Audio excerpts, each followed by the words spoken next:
আদম আলাইহিস সালাম মাটির তৈরি, উনি সবচেয়ে আগের মানুষ, আর আমাদের নবীও মাটির মানুষ। তাহলে এই দুইজন মানুষের ভিতরে সবচেয়ে আগে কে সৃষ্টি হয়েছে এই ইতিহাস আমি জানি না। নবী নিজেই বলেন আনা নবিয়্যুন ওয়া আদামু বাইনাল মাই ওয়াত তিন। আরে বেটারা, আমি নবী, ওই সময় নবী যখন আদম আলাইহিস সালাম মাটি আর পানির মধ্যে ছিল, তার কোনো নামগন্ধ অস্তিত্ব ছিল না। হয়তো আল্লাহর কুদরতি ব্রেনে ছিল যে আদমরে বানাবো, কিন্তু তার নামগন্ধ দুনিয়ায় ছিল না, ফেরেশতারাও জানতো না আমি সে সময় নবী। সুবহানাল্লাহ। গল্পে এসে যায়, আমরা মাঝে মধ্যে বলেও থাকি, উস্তাদের কাছ থেকে শুনেছি। একদিন ফাতেমা রাদিয়াল্লাহু তাআলা আনহার সামনে হযরত জিবরিল আলাইহিস সালামের সাক্ষাৎ হয়ে গেছে। জিবরাইল ফেরেশতা না, এত শাক্কালুবি আশকালি মুক্তালিবা, মাঝে মাঝে মানুষের রূপ ধারণ করে আসতে। একদিন এক সাহাবার রূপ ধরে আসছে, তো ফাতেমা রাদিয়াল্লাহু তাআলা চিনে ফেলাইছে, যদিও আমক সাহাবার রূপ ধরে আসছে, তবে ইনি জিবরাইল। তো দেখেই সালাম দিয়ে বলছে আসসালামু আলাইকুম, ছোট কাকা কেমন আছেন? ছোট কাকা আমাকে ওই দিক কয়, এদিক কয় নাকি জানি না, ছোট কাকারে দুদু কয়, তার মানে দুদু কেমন আছেন? তো জিবরিল আলাইহিস সালাম উত্তর দিয়ে একটু বেজার বাপ আমারে দুদু কলো, দুদু তো বাপের ছোট রে দুদু কয়। এই বেজারে বসে আছে, হুজুর আলাইহিস সালাম বলেন জিবরাইল আহাজিনতা, কষ্ট পাইছেন? একটু মুখখান বেজার আরাম লাগছে? আমি কবে দুনিয়া আছি, সে সময় আপনার দুনিয়ায় নাম গন্ধও নাই। আমি সে 2.5-3 লক্ষ নবী রাসূলের কাছে ওহী নিয়ে আসছি, আরো ওরও আগে কত হাজার লাখ বছর এই জগৎ কাটাইলাম। আপনি তো হয়েছেন এই যে কয় বছর হলো, কে ফাতেমা আমার দুদু কলো, ছোট কাকা কলো, আমি কি আপনার সে ছোট নাকি? তো হুজুর আলাইহিস সালাম বললেন জিবরাইল আপনার বয়স কত বছর হবে? তো জিবরাইল বললেন আমার বয়সের সেভাবে তো আমার আইডি কার্ড নাই, জন্ম নিবন্ধনও করা নাই, কত হায়াত হবে কতিবারিনটা একটা ঠুয়ো হিসেব দেওয়া যেতে পারে। জায়গায় জায়গায় ঠুয়ো হিসেব চলে না?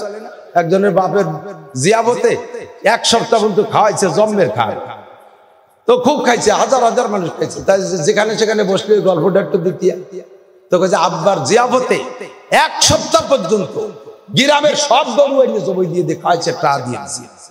কত লোক খাইছে কয় তা কতি বলবো না, কোন সংখ্যা, এমনি খাইয়ে যাওয়ার সময় খিলাল করতে যে সোন লাগে, আমাকে 10 কাঠা বুঝ সোন খরচ হয়ে গেছে।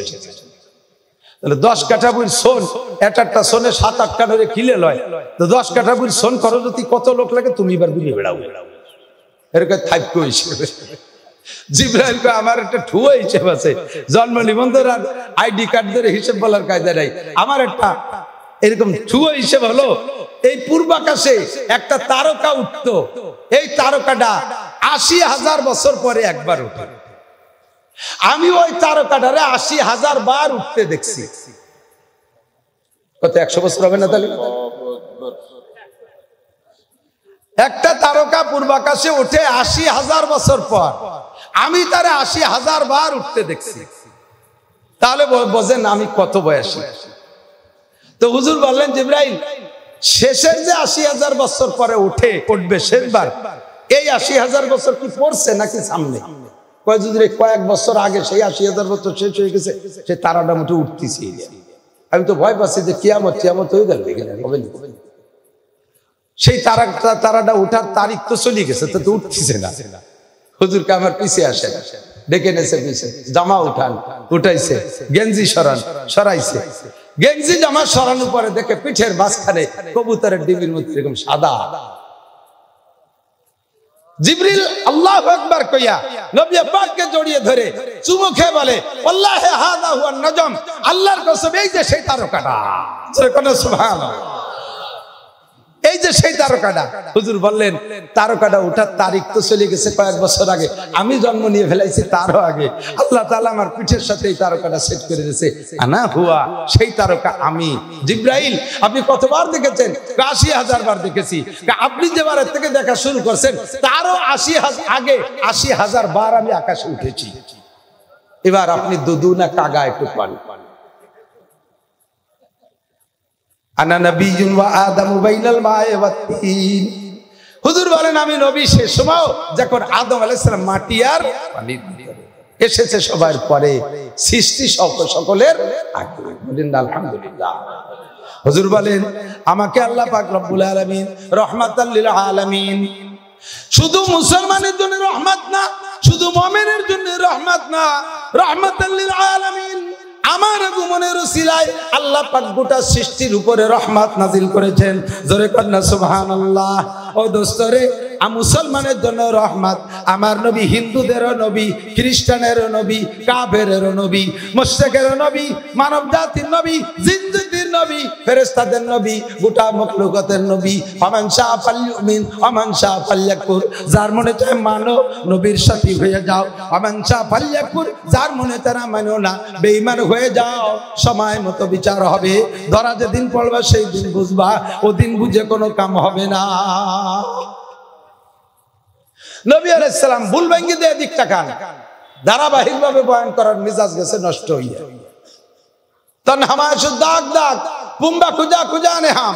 সারা গা ক্ষত বিক্ষত, কোন জায়গায় হাত দেব, ঔষধ কোন জায়গা দেব, এক জায়গা দিলি তো হচ্ছে না, সারা গায়ে ক্ষত বিক্ষত, কম বেশ সব জায়গায় টুটু দিয়া লাগে। এই জন্য এলোমেলো ভাবে যা যখন জেহেনে আসে সেটা একটু বলে যাই। বর্তমান সময়ের যে ফিতনাটা আমাদের দেশের মানুষের ভিতরে ভুল বুঝাবুঝি চলতেছে, সেই ভুল বুঝাবুঝিটা একটা সংশোধন করে দিয়ে আরেকটা কথা বলবো, এদিক তাকান। নবী আলাইহিস সালাম জন্ম নিয়েছেন রবিউল আউয়াল মাসে, এটাও নিশ্চিত। সোমবার, এটাও শবে সাদেকের সময়, এটাও নিশ্চিত। তবে তারিখ, জন্ম তারিখটা কয় তারিখ, এটার ভিতরে অনিশ্চিত। এটা নিয়ে মতানৈক্য।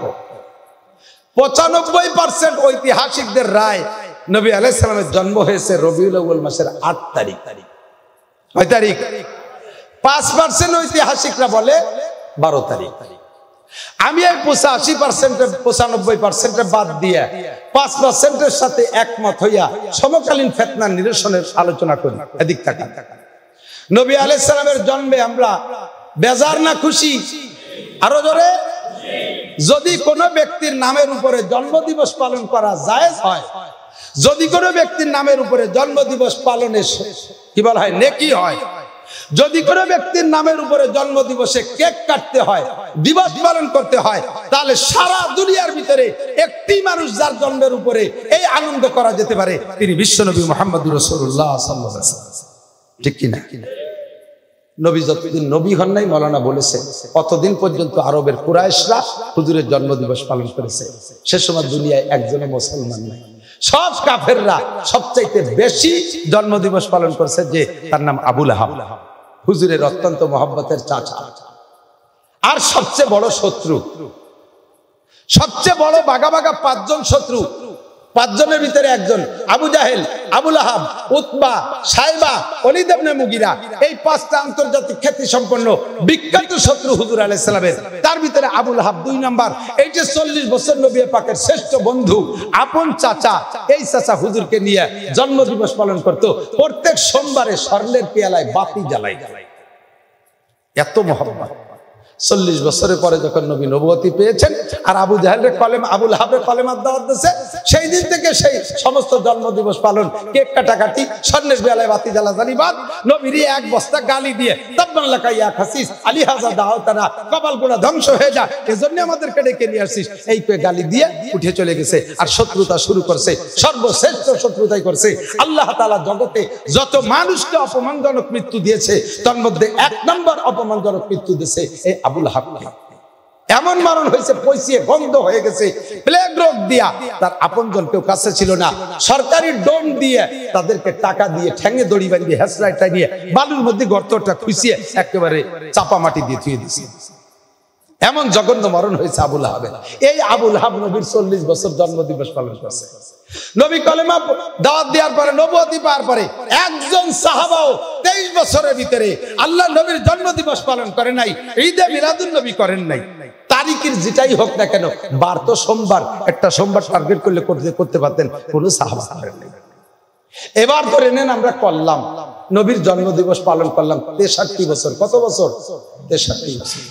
63 বছরের মাথায় যাইয়া জাস্ট রবিউল আউয়াল মাসের 12 তারিখ শবে সাদেকের সময় নবী পাকের ইন্তেকাল হয়েছে। নবী পাকের জন্মে আমরা যে পরিমাণ সন্তুষ্ট আর খুশি, নবীর ইন্তেকালে তার চাইতে বেশি শোকাক্রান্ত। কতক্ষণ ঠিক ঠিক না? তার চেয়ে বেশি শোকাক্রান্ত না। রবিউল আউয়াল 12 তারিখে নবীর জন্ম নিয়ে সন্দেহ, কিন্তু 12 তারিখে ইন্তেকালের মধ্যে কোনো সন্দেহ নাই। সেই তারিখটায় আমার দায়িত্ব ছিল শোক পালন করা, তা না করে সেই তারিখটাকে আমরা ঈদ বানাই নিছি, আনন্দের দিন বানাই নিছি, ঈদে মিলাদুন নবী বানাই। ফেরেশতারা যে নবী পাকের কাছে সংবাদ পাঠায়, পৌঁছায়, হে নবী আপনার মৃত্যুতে দেখেন আপনার বাঙালি উম্মত কি খুশি, সেই দিন তারা আনন্দ করতেছে, তারা ঈদ করতেছে। নবী পাকের সুপারিশ কপালে জুটবে না। বাস্তব একটা উদাহরণ দিলে আপনি বুঝবেন। আপনার একটা ছেলে, এদিক তাকান, 35 বছর বয়স, আজ থেকে 35 বছর আগে আপনার ছেলেটা হয়েছে পুত্র সন্তান। আপনি ভালো ফ্যামিলি, শিক্ষিত ফ্যামিলি, আপনি শিক্ষিত মানুষ, আপনি ভালো চাকরি করেন, ব্যবসা বাণিজ্য আছে, ধনী মানুষ, বর্তমান প্রেক্ষাপটে আপনি একজন রুচিশীল মানুষ।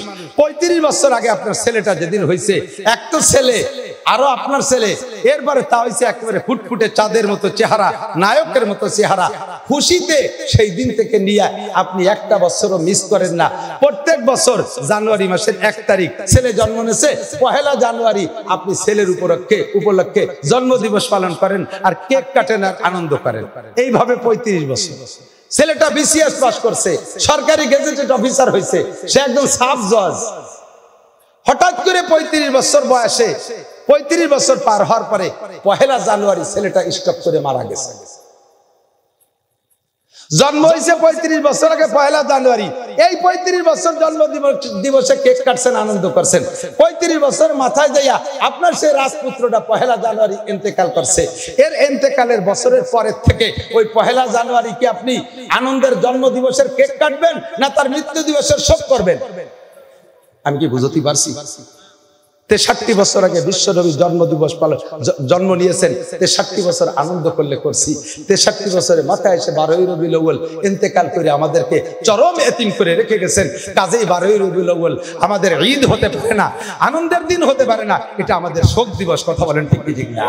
এই ভুল ইতিহাস ওই ইসরায়েলি ইহুদি, একেবারে ইসরায়েলি রিওয়ায়াত, ইহুদিরা রিওয়ায়াত তৈরি করে নবী পাকের নামের উপরে অনেক বানাউট হাদিস তৈরি করে এটা সাপ্লাই দিয়েছে। এরকম ইসরায়েলি রিওয়ায়াত, এই মিথ্যা ইতিহাস দিয়ে মুসলমানদের অনেক ইবাদত, অনেক তাদের কি ঐতিহ্যকে নষ্ট করার চেষ্টা করছে। তার ভিতরে এটা একটা। আমার নবীর শানে আমরা 12ই রবিউল আউয়াল শোক করলে করব, রোজা রাখলে রাখবো। আমরা নবী পাক সাল্লাল্লাহু আলাইহি সাল্লামের জন্য বেশি বেশি দুরূদ ও সালাম করব। ঠিক আছে না? ইনশাআল্লাহ আল্লাহ তাআলা আমাদের আমল করার তৌফিক দান করুক, বিগত ভুলের থেকে উঠে আসার তৌফিক দান করুক। বলেন আমিন। রব্বি ইশরাহ লি সাদরি ويسر لي أمري واحلل عقدة من لساني يفقهوا قولي رب زدني علما اللهم أرنا الحق حقا وارزقنا اتباعه وأرنا الباطل باطلا وارزقنا اجتنابه সকলে বলি আমিন। মোহাব্বতের সাথে হুজুর আলাইহিস সালাতু ওয়াস সালামের শানে সকলেই জবান খুলে একবার দুরূদে ইব্রাহিমি পড়ে নিই। আল্লাহর রহমত 10 গুণ বেড়ে যাবে। আল্লাহুম্মা সাল্লি আলা মুহাম্মাদিন ওয়া আলা আলি মুহাম্মাদ কামা সাল্লাইতা আলা ইব্রাহিম ওয়া আলা আলি ইব্রাহিম ইন্নাকা হামিদুম মাজিদ।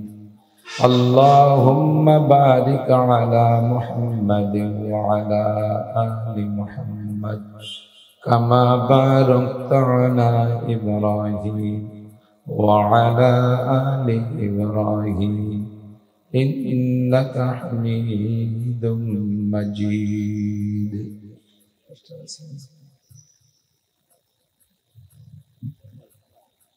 ঐতিহ্যবাহী চরকালনা ইমাম পরিষদ লোহাগাড়া ইউনিয়ন ইমাম পরিষদের উদ্যোগে আয়োজিত আজকের মাহফিলের সম্মানিত সভাপতি, আমাদের স্টেজে আছেন, আশেপাশে আছেন লোহাগাড়া অঞ্চলের বড় বড় মাদ্রাসার সম্মানিত মুহতামিমিন কিরাম, এই অঞ্চলের অন্যান্য উলামায়ে কিরাম, এতক্ষণ পর্যন্ত বয়ান করেছেন কেন্দ্রীয় লোহাগাড়া কেন্দ্রীয় জামে মসজিদের ইমাম ও খতিব হযরত মাওলানা হাফেজ মুফতি মাসুম বিল্লাহ সাহেব। এই অঞ্চলের উলামায়ে কিরাম আইম্মায়ে মাসাজিদ প্রাণপ্রিয় দেশবাসী, অত্যন্ত দামি মাসের দামি সময় আল্লাহ পাক রব্বুল আলামিন বৃষ্টি বাদল থেকে মুক্ত করে মোটামুটি একটু পরিবেশ করে দিয়েছেন আমাদেরকে আজকের মাহফিলের ইন্তজাম করার জন্য। এই অঞ্চলের লাখো মানুষের মধ্য থেকে বাছাই ছাঁটাই করে আমাদেরকে পছন্দ করে ডেকে নিয়ে আসছেন, মনোনীত করেছেন সাময়িক এই জান্নাতের বাগানে বসার জন্য। এই জন্য শুকর আদায় করি আলহামদুলিল্লাহ। হযরত মাওলানা মাসুম বিল্লাহ সাহেব অত্যন্ত জরুরি গুরুত্বপূর্ণ সুন্দর আলোচনা করেছেন শানে রিসালাত সম্পর্কে, হুজুর আলাইহিস সালাতু ওয়াস সালামের মহব্বত ও ভালোবাসার দিক দিয়ে অনেক দৃষ্টান্ত কিসসা কসস দিয়ে হুজুরের আদর্শ আপনাদেরকে বোঝানোর চেষ্টা করেছেন। যে কথাগুলো শুনেছেন বুঝেছেন, ইনশাআল্লাহ সামনে আমল করার চেষ্টা করব। রাজি আছি তো সবাই ইনশাআল্লাহ? বয়ান না জানতেন, মাসালা না জানতেন, একটা দিক ছিল, কিয়ামতের ময়দানে আল্লাহর সামনে বোকা সাজলি হয়ে যেত। আল্লাহ কিছু জানি না, তা আমল করবো কি? যখন জানিয়ে ফেলাইছেন বেশ কথা, এবার আপনি এই কথাগুলোর আলেম হয়ে গেছেন। আর কিয়ামতের ময়দানে আল্লাহ পাকের সামনে যে 4টি প্রশ্নের জবাব দিতে হবে, তার ভিতরে তো 4র্থ নম্বর হলো মাজা আমিলা বিমা আলিমা, তুমি যা জানছো তদনুযায়ী আমল করছো কিনা বলে যাবে। না জানতেন মূর্খ শাস্তেন, বলতেন যে আল্লাহ জানি না, তাহলে এক ধরনের মাইর। জানার পরে যখন আমল করেন না তখন দ্বিগুণ মাইর। তাফসীরে মারিফুল কোরআনের ভিতরে মুফতি শফি সাহেব রহমতুল্লাহ আলাইহি বলেন, आलिम अगर तहज्जुद न पढ़े तो वो आलिम दरकिनार मुसलमान ही नहीं रहेगा। তাহাজ্জুদের বয়ান করতে গিয়ে হুজুর তাফসীরের ভিতরে লেখেন, শেখ সাদি রহমতুল্লাহ আলাইহি একটা কথা বলেন, আমিউনা দা পরিশা রোজগার বেজ দানিশমন্দ না পরহেজগার। একজন জাননেওয়ালা মানুষ যদি আমল না করে, তার চাইতে সাধারণ মূর্খ মানুষ মোটামুটি আমল করে আল্লাহর কাছে বেশি দাম পেয়ে যাবে। আপনারা আলেম না হয়ে একদিক দিয়ে জিতে গেছেন, আপনাদের কোনো কঠিন প্রশ্ন করা হবে না, খুব সহজে পার হয়ে যেতে পারবেন। মোটা মোটা আমলগুলো করে আপনারা ভেস্তে চলে যেতে পারবেন। 5 ওয়াক্ত নামাজ, রমজানের রোজা, হজ ফরজ হইলে করব, যাকাত ফরজ হলে দেব, কুরবানি ওয়াজিব হলে করব, সুন্নতি দাড়ি রাখব, স্ত্রী পরিজনকে পর্দায় রাখব, হালাল রুজি উপার্জন করে খাবো, কোনো হারাম জিহ্বায় দেব না। এই মাথায় মাথায় মোটা মোটা কয়েকটা আমল করে আপনারা নবী রাসূল ও সাহাবায়ে কিরামদের সাথে হাসতে হাসতে বেহেশতে যাবেন। আপনার কাছে তাহাজ্জুদের জিজ্ঞাসা হবে না, ইশরাকের জিজ্ঞাসা হবে না, আওয়াবিন শাস্তের জিজ্ঞাসা হবে না, অতিরিক্ত অনেক নফল আছে সেগুলো আপনাকে জিজ্ঞেস করা হবে না।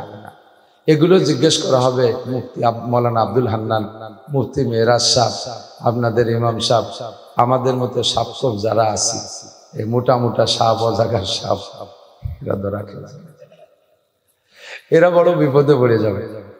এই জন্য বয়ান করা সহজ, বয়ানের পর আমল করা বড় কঠিন। খুব সতর্ক হয়ে বলতে হবে। আল্লাহ পাক তাও বলে দিয়েছেন, লিমা তাকুলুনা মা লা তাফআলুন, তুমি যা নিজে আমল করো না তা মানুষকে কাউকে তা বলো কে? তার মানে যে আমি আমল করি না, আমি জানি আমল করি না বিধায় আমি সে কথা বলবো না, আল্লাহ সেদিকে ইশারা করেন নাই। এর মানে হলো তুমি জানো যেহেতু কথাগুলো মানুষকে পৌঁছাবো, অবশ্যই এটা তোমার দায়িত্ব। কাজেই তোমার ওই কথা থেকে, ওই দোষ থেকে উঠে আসতে হলে তুমি তোমার জানা অনুযায়ী আমল করো, তুমি তোমার জানা অনুযায়ী আমল করো। আমি যদি আমার বয়ানের পর আমল করি, তাহলে আমার শ্রোতাদের ভিতরে ওই আমলের একটা ক্রিয়া পড়ে। বক্তা যদি বেআমল হয়, তাহলে তার শ্রোতারা বয়ান শোনে, শুনতে ভালো লাগলে শোনে, ফাঁকে ফাঁকে বক্তার উপর একটা কুধারণা থাকে, এই বয়ানের দ্বারা কোনো কাজ হবে কিনা এ নিয়ে শ্রোতাদের ভিতরে একটা দুশ্চিন্তা থাকে, একটা সংশয় থেকে। কথা বোঝার চেষ্টা করেন। রাস্তার পাশে মাহফিল, তো বড় বড় গাড়ি তো যাতায়াত করবেই, আর যে সুন্দর ব্রিজ হয়ে গেছে, এই ব্রিজ দিতে এবং সব গাড়ি যায়। আগে ঘুরে ঘুরে যাচ্ছ, এখন এই ব্রিজের ক্ষেত্রে সব আপনাকে বাড়ি ফেলতে যায়। এই শব্দের ভিতর দিয়ে আমার শব্দের দিকে খেয়াল রাখতে হবে। আল্লাহু আকবার। কোন ডাক্তার দাদির ওষুধ বেছে, ডাক্তার দাদির ওষুধ আছে না, বিশেষ করে এই ইসের ভিতরে বাসের মধ্যে ফেরিয়ালারা দাদির ওষুধ বেছে, তার গলায় এরকম বড় বড় চাক দেখা যাচ্ছে, যদ্দূর যেখানে যা খোলা আছে সে জায়গা বড় বড় চাকা চাকা দাঁড়। ওই লোক যদি দাদির ওষুধ বেছে আর গল্প দেয় যে এমন ধনুন্তারি দাদির ওষুধ, আপনি লাগাবেন পুরো বাড়ির সবাই ছেড়ে যাবে, লাগাবেন একজন সারবে সবাই। এর রোগও যেমন সংক্রমক, এর চিকিৎসাও সংক্রমক। একজনের গায়ে হলে যেমন ভরি বাড়ি হয়, একজনের সেরে গেলে সবার সেরে যাবে। এই চাটকি চাট আমার গল্প দিয়ে যদি দাদির ওষুধ বেছে আর সে জেনে সেনে খাইছে চুল করছে, গলার ধারে লাল লাল চাকা হয়ে গেছে, চোখ দিয়ে দেখে কি ওই লোকের দাদির ওষুধ কিনা যায়? হ্যাঁ, দাঁতের মাজন বেচতেছে। আমার এই দাঁতের মাজন দিয়ে দাঁত মাজলে মরা পর্যন্ত তো পড়বেই না, মরার পরেও 10 বছর থাকবে। এই ভাও গল্প দিয়েই যাচ্ছে, বাস মাজন বেঁচে যাচ্ছে, কিন্তু ওই লোকের মুখে একটা দাঁতও নাই। চোখ দিয়ে দেখে ওই লোকের দাঁতের মাজন কিনা যায়? যে মাজনে তোমার দাঁত ঠেকাতে পারে নাই, ওই মাজনে আমার দাঁতও ঠেকাইতে। বক্তার ভিতরে যদি সুন্নতের আমল না থাকে, বক্তার আগাগোড়া যদি সুন্নত না থাকে, আমি যদি জানি যে বক্তা বেপর্দা করে, তাহলে এই বক্তা পর্দা সংক্রান্ত সুন্নত সংক্রান্ত যত বয়ান করবে, ওই বয়ানগুলো হয়তো কিস্সা কাহিনী বা তার বাচন ভঙ্গিতে শুনতে ভালো লাগবে, ওইটা শ্রোতার ভিতরে এফেক্ট করবে কম, ওইটা হিট করবে কম, গ্রহণ হবে কম। প্রত্যেক শ্রোতার ভিতরে থাকবে আরে মিয়া সিনি তোমারে বাদ, বড় বড় লম্বা লম্বা কথা কইবে না, এরকম একটা ভাব এসে যায়, ঠিক না? এই জন্য আমিও বয়ান করতে ভয় পাই, আমি যথেষ্ট আমলি না, ভয় লাগে। তারপরে বয়ান করি কেন? আমার মুখের কথা আপনিও শুনবেন, আমার মুখের কথা আমিও শুনবো। আমার কথায় যদি 1000 মানুষের ভিতরে পরিবর্তন আসতে পারে, তাহলে আমিও তো শুনবো, আমার ভিতরে পরিবর্তন আসতে পারে। বক্তারা মাঝে মাঝে ওয়াজের ভিতরে হাত নাড়ায়, আমি এই কথাটা মাঝে মাঝে বলে থাকি। হাতের সিস্টেমটা কেমন হয়? আঙ্গুল উঁচু করে এরকম, আঙ্গুলে এরকম করার উদ্দেশ্য কি জানেন? প্রত্যেকে আঙ্গুলে এভাবে সেট করে দেখে, এরকম হবে এই হাতের 5টা আঙ্গুল 5টা পাইপ। যখন এরকম করা হয় তখন এই মোটা পাইপটা উপরের দিক, এর মানে উপর থেকে আল্লাহর পক্ষ থেকে এই পাইপ দিয়ে ওয়াজ ঢোকে, আর এই এক পাইপ দিয়ে আপনাদের দিক সাপ্লাই হবে, উপর দিয়ে আসবে, এই পাইপ দিয়ে সাপ্লাই। 3টে পাইপ বক্তার মুখের নিজের দিক। তো এক পাইপের সাপ্লাইতে যদি 1000 মানুষের পরিবর্তন আসে, 3 পাইপের সাপ্লাই বক্তার একার নিজের দিকে, কাজে আপনাদের সাথে 3 গুণ বেশি পরিবর্তন আমার মধ্যে আসবে বলে এই আশা নিয়ে আমরা কথা বলে থাকি। আল্লাহ তাআলা আমাদের সকলকে বুঝার ও আমল করা তৌফিক দান করে। একটু পাক্কা প্রতিজ্ঞা নিয়ে বসতে হবে ভাই, যুগ জামানা ভালো না, সারাটা দুনিয়ায় আগুন লেগে গেছে, বিশ্বব্যাপী আগুন লাগছে, শুধু বাংলাদেশে না। একদল মনে করি আগুন ঠান্ডা হয়েছে, আর একদল মনে করি আগুন লেগে গেছে। সাধারণভাবে একেবারে নিউট্রাল ব্রেনে ফ্রেশ মনে আপনি চক্ষু বন্ধ করে হিসাব করে দেখেন, আগুন কিন্তু চরমভাবে সব জায়গা দাবানলের মতো ছড়াই গেছে। জঙ্গলে এক জায়গা আগুন লাগে, এখানে থামাইতে থামাইতে আরেক জায়গা লেগে যায়, সেখান থেকে আরেক জায়গা লেগে যায়, এরকম দাবানল। এমন করে সব জায়গা দাবানলের মতো আগুন ছড়াই যাচ্ছে। এই মুহূর্তে আমার আপনার ইমানকে বাঁচানোর জন্য উলামায়ে কেরামের দেওয়া পরামর্শগুলো শুধু শুনতে ভালো লাগবে আর শুনবেন, অথবা আপনার জানা আছে হুজুর এসছে বেশি, হুজুর কোন জায়গা ভুল কয় সে লুকমাটা ধরিয়ে দেব, এই নিয়ত করে বয়ান শুনতে না আসাই উচিত হবে। কথা নেব এমন ভাবে যে কথাগুলো আমার জানা আছে সেগুলো যদি হুজুর বলে তাহলে সেটার পর আমল করব, আর যেটা না জানা আছে ওইটা ইনশাআল্লাহ আজকে থেকে নতুন করে গ্রহণ করব, সামনে কথার পর আমল করব। রাজি আছেন ইনশাআল্লাহ? আল্লাহ সবাইকে তৌফিক দান করুন। মাওলানা বলেছেন, তারপরে আমি আর একটা তার কথাকে সাপোর্ট দিয়ে ওনার কথাটাকে আরো গুরুত্ব বানানোর জন্য আপনাদের সামনে উপস্থাপন করি। মাসটার নাম রবিউল আউয়াল। কি মাস? আরবিতে 12 মাস না, ইংরেজিতে 12 মাস, বাংলার 12 মাস মুখস্থ করলে 12টা নেকি হবে এমন কোনো দলিল নেই। ইংরেজি 12 মাস মুখস্থ করলে 12টা নেকি হবে কোনো দলিল নেই। আরবি একটা মাসের নামও যদি আপনি সুন্নতের মহব্বতে মুখস্থ করেন তাহলে আপনাকে 100 শহীদের সওয়াব দেওয়া হবে। কষ্ট পেলেন? কম হয়ে গেছে? শুধুমাত্র আরবিতে নামটা মুখস্থ করেন, রবিউল আউয়াল। মাসটা বড় দামি মাস, বড় আনন্দের মাস। কিসের মাস? আনন্দের মাস না, নাকি মৌলানা আপনাদেরকে বুঝাই রেখে গেছে? আনন্দের মাস। কেন আনন্দের মাস? হ্যাঁ, একটু হালকা হালকা। এ মাসে আমাদের নবী দুনিয়ায় এসেছিলেন, বলি আলহামদুলিল্লাহ। নবী পাক এসেছেন বিধায় আমরাও এসেছি। লাউলাহুমা খালাকাল আফলাকা খালিকুহা লাউলাহুমা খারাজাল ইনসানু মিন আদামি। আমার নবীকে যদি আল্লাহ না বানাইতেন, আর কেউরে বানাকেন না বানাক, কমপক্ষে মানব জাতি বানাইতেন না। আমরা দুনিয়ায় এসে আপনারা কে কেমন আছেন জানি না, আমি দুনিয়ায় আসতে পেরে আমি খুব আনন্দিত, আমি খুব খুশি। আল্লাহ আমাকে দুনিয়ায় অনেক কিছু দিয়েছে, আমাকে অনেক সন্তান দিয়েছে, আমার অনেকগুলো ভাই বোন দিয়েছে, আমার হাজার হাজার ছাত্র দিয়েছে, আমার ছাত্ররা মুফতি মুহাদ্দিস হয়ে কোরআন হাদিস পড়াচ্ছে, আমার লক্ষ লক্ষ শ্রোতা আছে, আমি যে কথা বলি তা শুনে তারা আমল করে, আমার কোটি কোটির উপরে আমার মহব্বত ও ভালোবাসার মানুষ আছে, জাগতিক মান সম্মান আল্লাহ তাআলা যথেষ্ট দিয়েছে। আমি এর মর্মে অত্যন্ত খুশি, দারুণ ভাবে আমি আত্মতৃপ্তি পাই। 5টা ছেলে মেয়ে হাফেজ হয়ে গেছে, আরো খুশি, বড় খুশি। আমাকে আল্লাহ বানানোতে খুশি।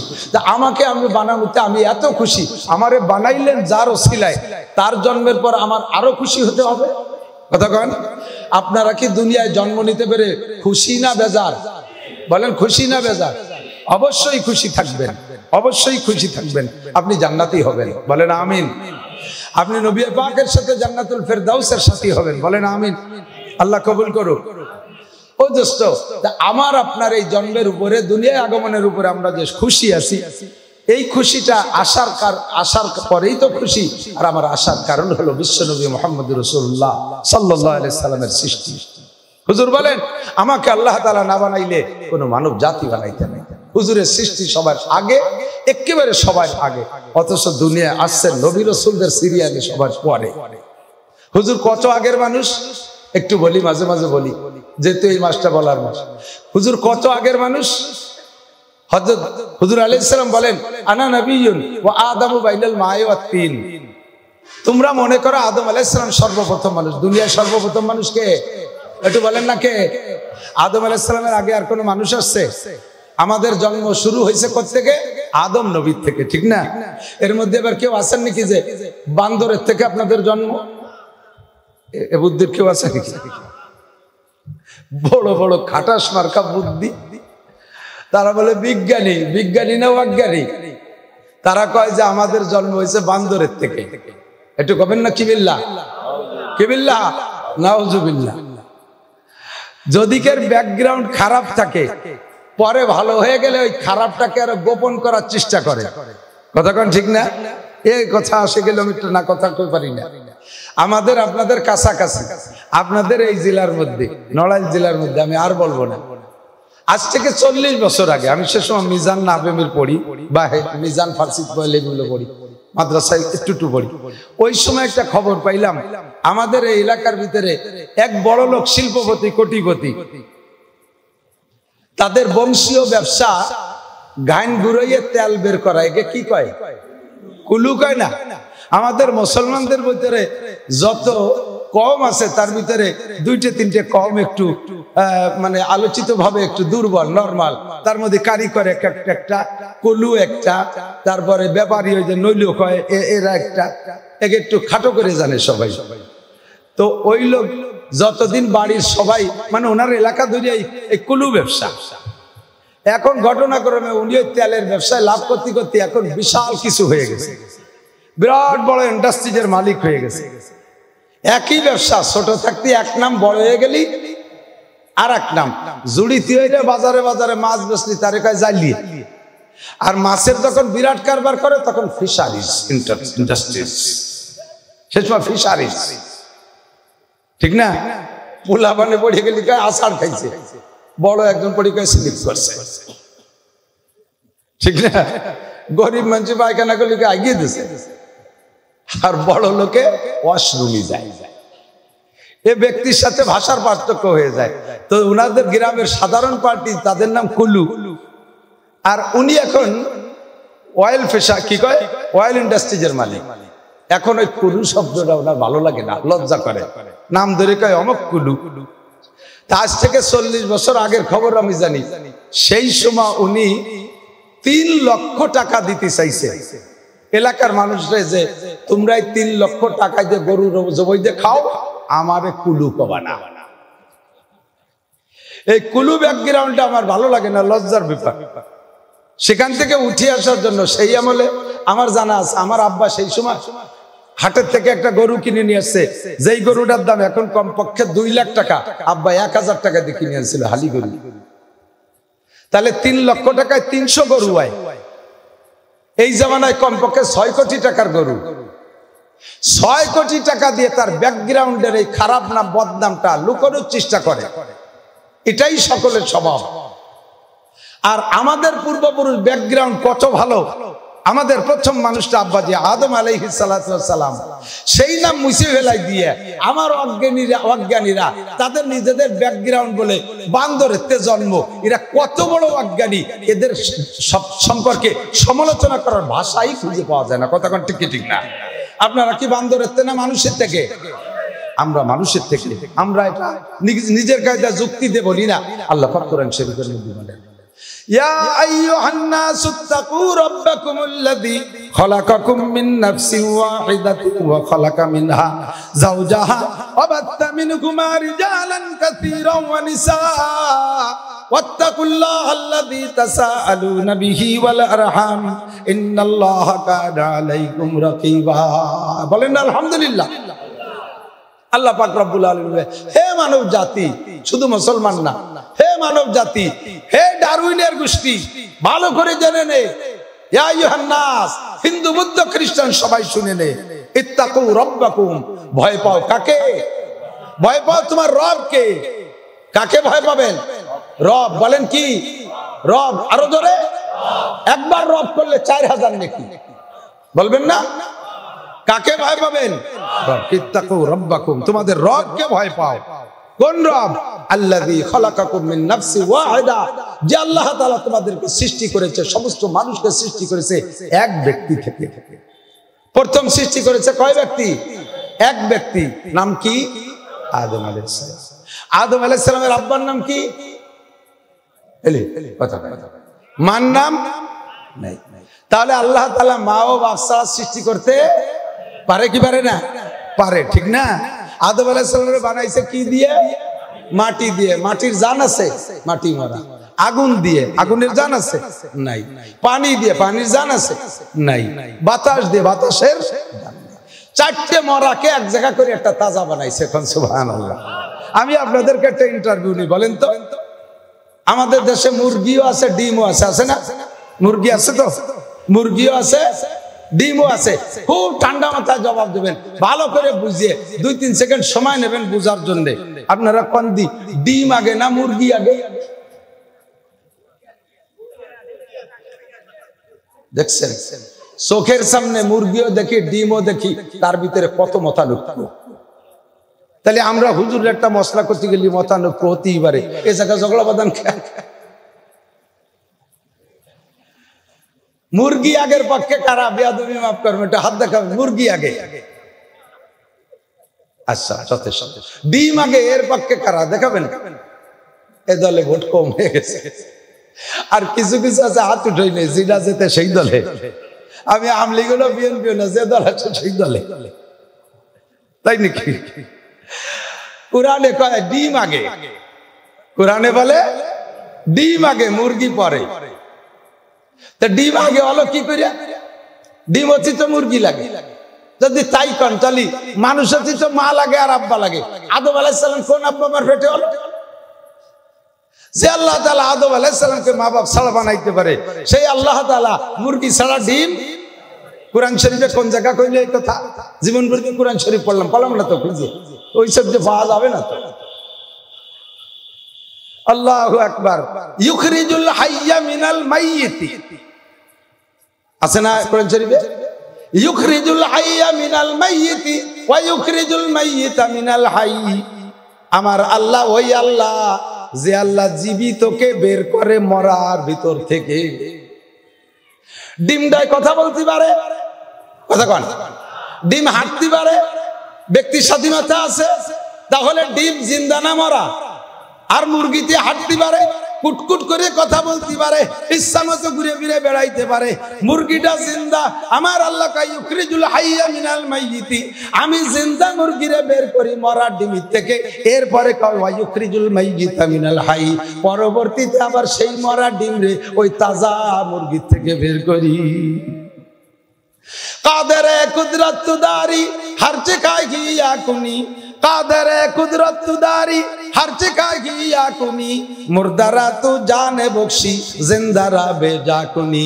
তুমি আল্লাহ সর্বময় ক্ষমতার মালিক, মরারে তুমি বাঁচাইতে পারো, তাজারে তুমি মারতে পারো, ফকিরে তুমি ধনী বানাইতে পারো, বাচ্চারে তুমি কয়েদি বানাই জেলখানায় ঢুকাইতে পারো।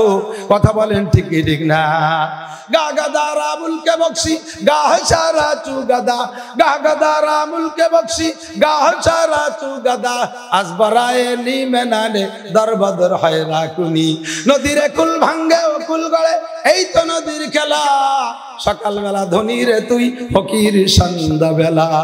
সর্বময় ক্ষমতার মালিক, জোরে বলেন কে? জবান খুলে একবার আল্লাহ বললে, আমার আল্লাহ এমন আল্লাহ, যেই আল্লাহর নাম তর্জমা বোঝা লাগবে না, যেই আল্লাহর কিচ্ছু বোঝা লাগবে না। মুহাব্বতের সাথে একবার আল্লাহ বললে, আমার আল্লাহ সঙ্গে সঙ্গে 4000 নেকি দান করিয়া দেয়। আল্লাহু আকবার। সব ক্ষমতার মালিক কে? আমার আল্লাহ সর্বপ্রথম আদম আলাইহিস সালামকে বানায় কয় মিন নাফসিন ওয়াহিদা। এবার আদমকে বানাইয়া ওয়া খালাকা যাওজাহা মিনহা। এদিক খেয়াল করতেছেন? জায়গা মতো চলে যাব ইনশাআল্লাহ। আদমকে সর্বপ্রথম বানাইছে, শুধু আদম দিয়েই আল্লাহ তাআলা মানব প্রোডাকশন জারি রাখতে পারতেন। শুধু আদম, পুরুষের থেকে খালি পুরুষ হবে, মহিলা হবে না। প্রথম যেহেতু বানাইছে পুরুষ, আল্লাহ এই সিস্টেম করলে করতে পারতেন কিনা? পুরুষের বডির ভিতরে একটা জায়গা তৈরি করে দিতেন, তার ভিতরে সময় মতো 3-4 বছর পর পর একটা মানুষ আল্লাহ বানাই কইতো, সেন লাগাই দিত, ওই সেনটা দিয়ে খুলে তোমার ছেলেটারে বের করে গেলাম, এ দিলি আল্লাহ কায়দা করে দিতে পারতেন। কিন্তু তা না বানাইয়া ওয়াখালাকা মিনহা যাওজাহা, আদম আলাইহিস সালামের স্ত্রীকে আদমের থেকেই বানাইছে। আদমকে বানাইলেন দুনিয়ার সব জায়গার মাটির উপরে চামড়া উঠাই নিয়া। চামড়ারে আরবিতে কয় আদিম, মিন আদিমিল আরদ। পুরো জমিন, যতটুকু পর্যন্ত জমিন হবে কিয়ামত পর্যন্ত আল্লাহর জানা আছে, সম্পূর্ণ জমিনের থেকে চামড়া তুলে নিয়ে তাই দিয়ে আদম বানাইছে। বিদায় আদিম থেকে আদম, আদম মানে চামড়া, আল্লাহ তাআলা মাটির চামড়া দিয়ে বানাইছে। তো মাটি যেটুক আদমকে বানাইতে নিয়েছেন, এরপরে আরো মাটি ছিল না, তো সেই মাটি থাকতে আল্লাহ অন্য মাটি দিয়ে না বানাইয়া হাওয়া আলাইহিস সালামকে বানাইছে, তার বাম পাদরের হাড্ডি বের করে। এই পেটের এই দুই পাশে হাড় আছে না, 6টা, রিক্সার 6টার মতো বের। এই গুণে তো দেখেন না, যারা মোটা থাকে তো হাতে পাবে না, আমাকে মতো সুন্দর মানুষ এক একখানের গুণি হইতে। এই পাশে যে কয়খান আছে, এই বাম পাশে একখান কম আছে, ওই কম খান খুলে নিয়ে আপনার স্ত্রীকে বানাইছে। যার যার স্ত্রীকে তার তার ওই পাঁজরে হাড্ডি বানাইছে। কয় যে কেরকের দিয়ে বউ 4 ডিভাসটা, ওই একখান ভাঙ্গিয়ে 4 ডিভাসটা বানাইছে। অসুবিধা কি? এই জায়গাতে নিয়ে বানালো কে? আল্লাহ আলাদা মাটিতে বানাইতে পারতো। আলাদা মাটিতে বানাইলে এই ভালোবাসাটা হইতো না। নিজের অঙ্গের সাথে নিজের যে সম্পর্ক আর ভালোবাসা, এটা আরেকজনের অঙ্গের সাথে সেই ভালোবাসা হয় না। এই জন্য এই পাদরে হাড় খুলিয়ে বানাইছে, যে তোমার পাদরে হাড্ডির পর তোমার যে ভালোবাসা, যাতে তোমার স্ত্রীর সাথে তোমার সেই ভালোবাসাটা হয়। স্ত্রী বড় মহব্বতের, স্ত্রী বড় ভালোবাসার। কথা বলেন ঠিক কি ঠিক না? আপনাদের কার কেমন ভালোবাসা আছে তা জানি না। অনেকে আজকে যাইয়ে মুঠির মধ্যে গামছা ভরিয়ে দিয়ে, দরজা আটকাই দিয়ে, আইলিও লাঠি দিয়ে একেবারে আউলা খের ওজিফা পালন করে আর কয় আব্বা কলিও ছাড়বো না। চিনিস তোরে বাবারে তো চিনিস নিয়ে বৌতিও বাড়ির ঠেলাকাচ্ছে, আমার জন্মের বাপ মাফ কর। স্ত্রীকে এইভাবে গোবাইবেন, এগুলো মানবতার কাজ না। মহব্বত সে আপনার অঙ্গের একটা, আপনার শরীরে একটা অঙ্গ। এই স্ত্রীরা বাড়ি দেওয়ার আগে আপনি একটা লাঠি দিয়ে আপনার হাতে একটা বাড়ি দিয়ে, স্ত্রীরা পিটানোর আগে আপনার পাঁজরে আপনি একটা পিটেন দিয়ে দেখি, তা তো দেন না করে দিন। তা যারে মারতেছেন সে তো আপনার পাঁজরের হাড্ডিতে মারতেছেন। এরপরে দুইজন সৃষ্টি হয়ে গেল, অধিকার যাবো না, কথা বাড়িয়ে দেবে। দুইজনকে বানানোর পরে ওয়াখালাকা মিনহা যাওজাহা ওয়া বাসসা মিনহুমা রিজালান কাসীরা ওয়া নিসা, এরপরে অসংখ্য নারী আর পুরুষ বানাইছে দুইজনের থেকে। কত কোটি চলে গেছে তারও হিসাব নাই, বর্তমানে জেনুইন হিসাব কেউ দিতে পারবে না, আর ভবিষ্যতে কত হবে জানি না। আর এই সব মানুষের সৃষ্টির রহস্য হলো, সূচনা হলো ওই দুইজন মানুষ, ঠিক কি ঠিক না? আব্বাজি আদম আলাইহিস সালাম, মা হাওয়া আলাইহিস সালাম। তাহলে এই দুইজনের আগে নবীও তো মানুষ। আমাদের নবী কি, এক কথা বলেন, নবী কি? নবীও মাটির তৈরি মানুষ। কি করেন ভালো করে বুঝে নেন, নবীও মাটির তৈরি মানুষ। কথা বোঝেন? বলেন আলহামদুলিল্লাহ। এ কথা না বলে যদি বলি নবী নূর আলাদা, তাহলে আমাদের ওজন সত্যি আমাদের মর্যাদা কমিয়ে যায়। একটু বোঝেন না, তাই নিটুনি সাথে রাখতে হবে। এখন তো গোপালগঞ্জের বাইরে বেরোনোর পরে অন্য জেলায় গেলি আর আমার খালি ভয়ের জ্বালা, আমার নামের সাথে গোপালগঞ্জটা না কয়, সেটা কয়তে ঠিকই রয়েছে, তা আল্লাহ জানে। মোসাদের তো অভাব নাই, ইসরায়েলের গোয়েন্দা সংস্থার নাম হলো মোসাদ। সব জায়গা মোসাদ আছে, এ জায়গাও মোসাদ আছে। 2 দিন আগে আমার এই জায়গার এক মোসাদ কিরা যেন গোয়েন্দা কয়, হুজুর সরকার না মাহফিল হবে না, আপনি আইছেন না। সাথে সাথে ইমাম সাহেব ফোন দিয়েছে, মানে অল্প একটু পরে, সে জানে না যে এই খবর। তারপরে আমি বললাম যে মাহফিল বলে হবে না, কয় যে মাহফিলের প্যান্ডেল আমি বানাচ্ছি, আর কিরা কয় হবে না। আল্লাহু আকবার। এই যে যাই ঝামেলা আমাদের পরাজয়ের আগে 15, 15.5, 16 বছর পর্যন্ত আমরা যে কোনো ভাবে গোপালগঞ্জ শব্দটা নামের সাথে লাগাইতে পারলে খুব ক্রেডিট জাহির করতাম। মাননীয় তৎকালীন প্রধানমন্ত্রী, আমি আবার আমার স্বভাবটা বললাম, এটা কেউ সমালোচনা করলে আমি এর থেকে উঠে আসতে পারবো না। যে যেমন ব্যক্তি এখন হোক আর তখন হোক, সম্মানী ব্যক্তিকে সম্মানের সাথে তার নাম উচ্চারণ করা উচিত। কথা বলেন? আজকে আপনার প্রতিপক্ষ হেরে গেছে বিদায় তাদের নামটা অকথ্য ভাষায় গালাগালির সাথে ব্যঙ্গস্থলে উচ্চারণ করবেন। আবার আপনি একদিন হেরে যেতে পারেন, সেদিন আপনার পরনের কাপড় খুলে ফেলাই দেবেন। মানুষকে সম্মানের সাথে তার নাম উচ্চারণ করা উচিত। সেই হিসেবে আমি বলতে বাধ্য, তৎকালীন মাননীয় প্রধানমন্ত্রী, তাকে আমরা গোপালগঞ্জে বলে পরিচয় দিই। আসলে ওনার বাড়ি কোন জায়গা? টঙ্গিপাড়া। ওনার বাড়ি রংপুর। আপনার মেয়েটা, আপনি এই নড়ালির মানুষ, আপনার মাইয়ে বিয়ে দিয়েছেন গোপালগঞ্জ, এর পরিচয় হবে কোন জায়গা? গোপালগঞ্জ। বিয়ে দেওয়ার পরে মেয়েদের শ্বশুর বাড়ির সাথে পরিচয় হয়। আমলের মধ্যে ত্রুটি নাই। রংপুরে বউরে আমরা গোপালগঞ্জে মাইয়ে বানাইয়া সেই জায়গা গোপালে সাব্যস্ত করার চেষ্টা করি, এর স্বার্থটা ভালো বুঝি।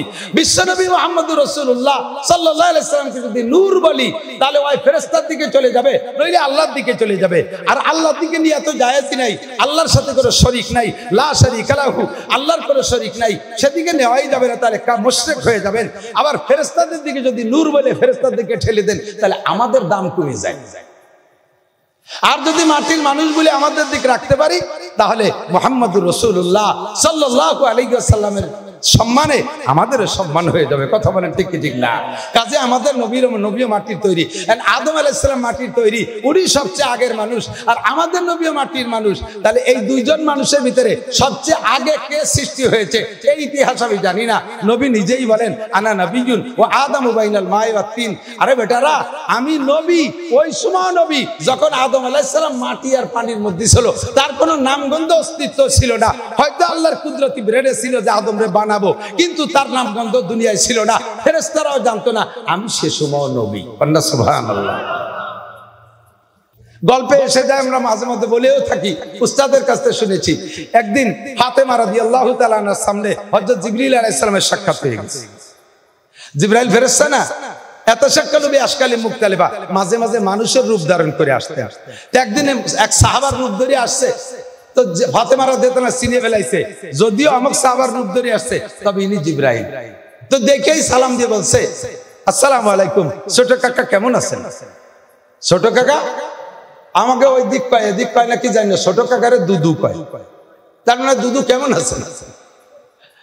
তো জিবরিল আলাইহিস সালাম উত্তর দিয়ে একটু বেজার, বাপ আমারে দুদু কলো, দুদু তো বাপের ছোট রে দুদু কয়। এই বেজারে বসে আছে। হুজুর আলাইহিস সালাম বলেন, জিবরাইল হাজিনটা কষ্ট পাইছেন, একটু মুখখান ভেজার ভেজার, আরাম লাগছে। আমি কবে দুনিয়া আছি সে সময় আপনার দুনিয়ায় নাম গন্ধও নাই। আমি সে 2.5-3 লক্ষ নবী রাসূলের কাছে ওহি নিয়ে আসছি, আরো ওরও আগে কত হাজার লাখ বছর এই জগৎ কাটাইলাম। আপনি তো আইছেন এই যে কয় বছর হলো, কে ফাতেমা আমার দুদু করলো, ছোট কাকা করলো, আমি কি আপনার সে ছোট নাকি? তো হুজুর আলাইহিস সালাম বললেন, জিবরাইল আপনার বয়স কত বছর হবে?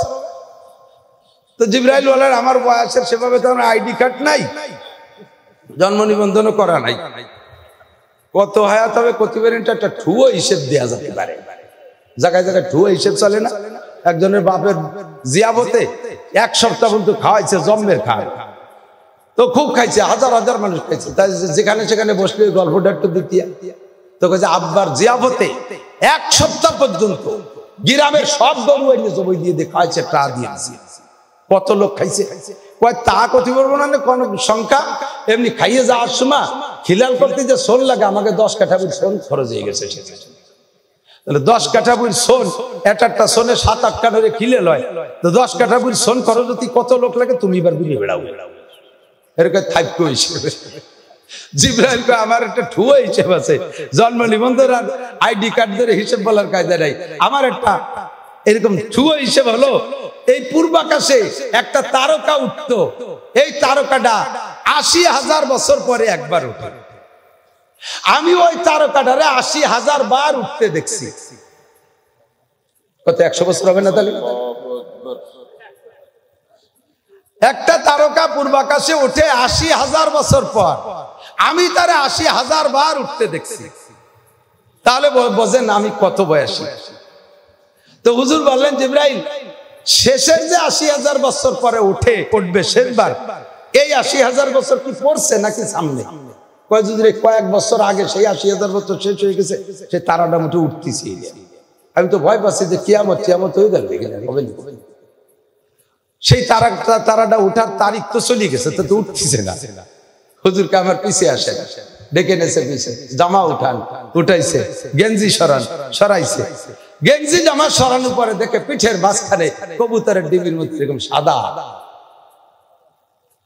জিবরিল আল্লাহু আকবার কইয়া নবী পাককে জড়িয়ে ধরে চুমু খেয়ে বলে, আল্লাহে হাযা হুয়ান নজম, আল্লাহর কসম এই যে সেই তারকাটা, সুবহানাল্লাহ, এই যে সেই তারকাটা।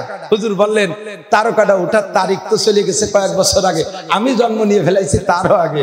আল্লাহ তাআলা আমার পিঠের সাথে এই তারকাটা সেট করে দিয়েছে, আনা হুয়া, সেই তারকা আমি। জিবরাইল আপনি কতবার দেখেছেন? 80,000 বার দেখেছি। আপনি যে বারের থেকে দেখা শুরু করছেন তারও 80,000 আগে 80,000 বার আমি আকাশে উঠেছি। এবার আপনি দুদু না কাগা একটু পান। আনা নবিয়্যুন ওয়া আদামু বাইনাল মা'i ওয়াত তিন।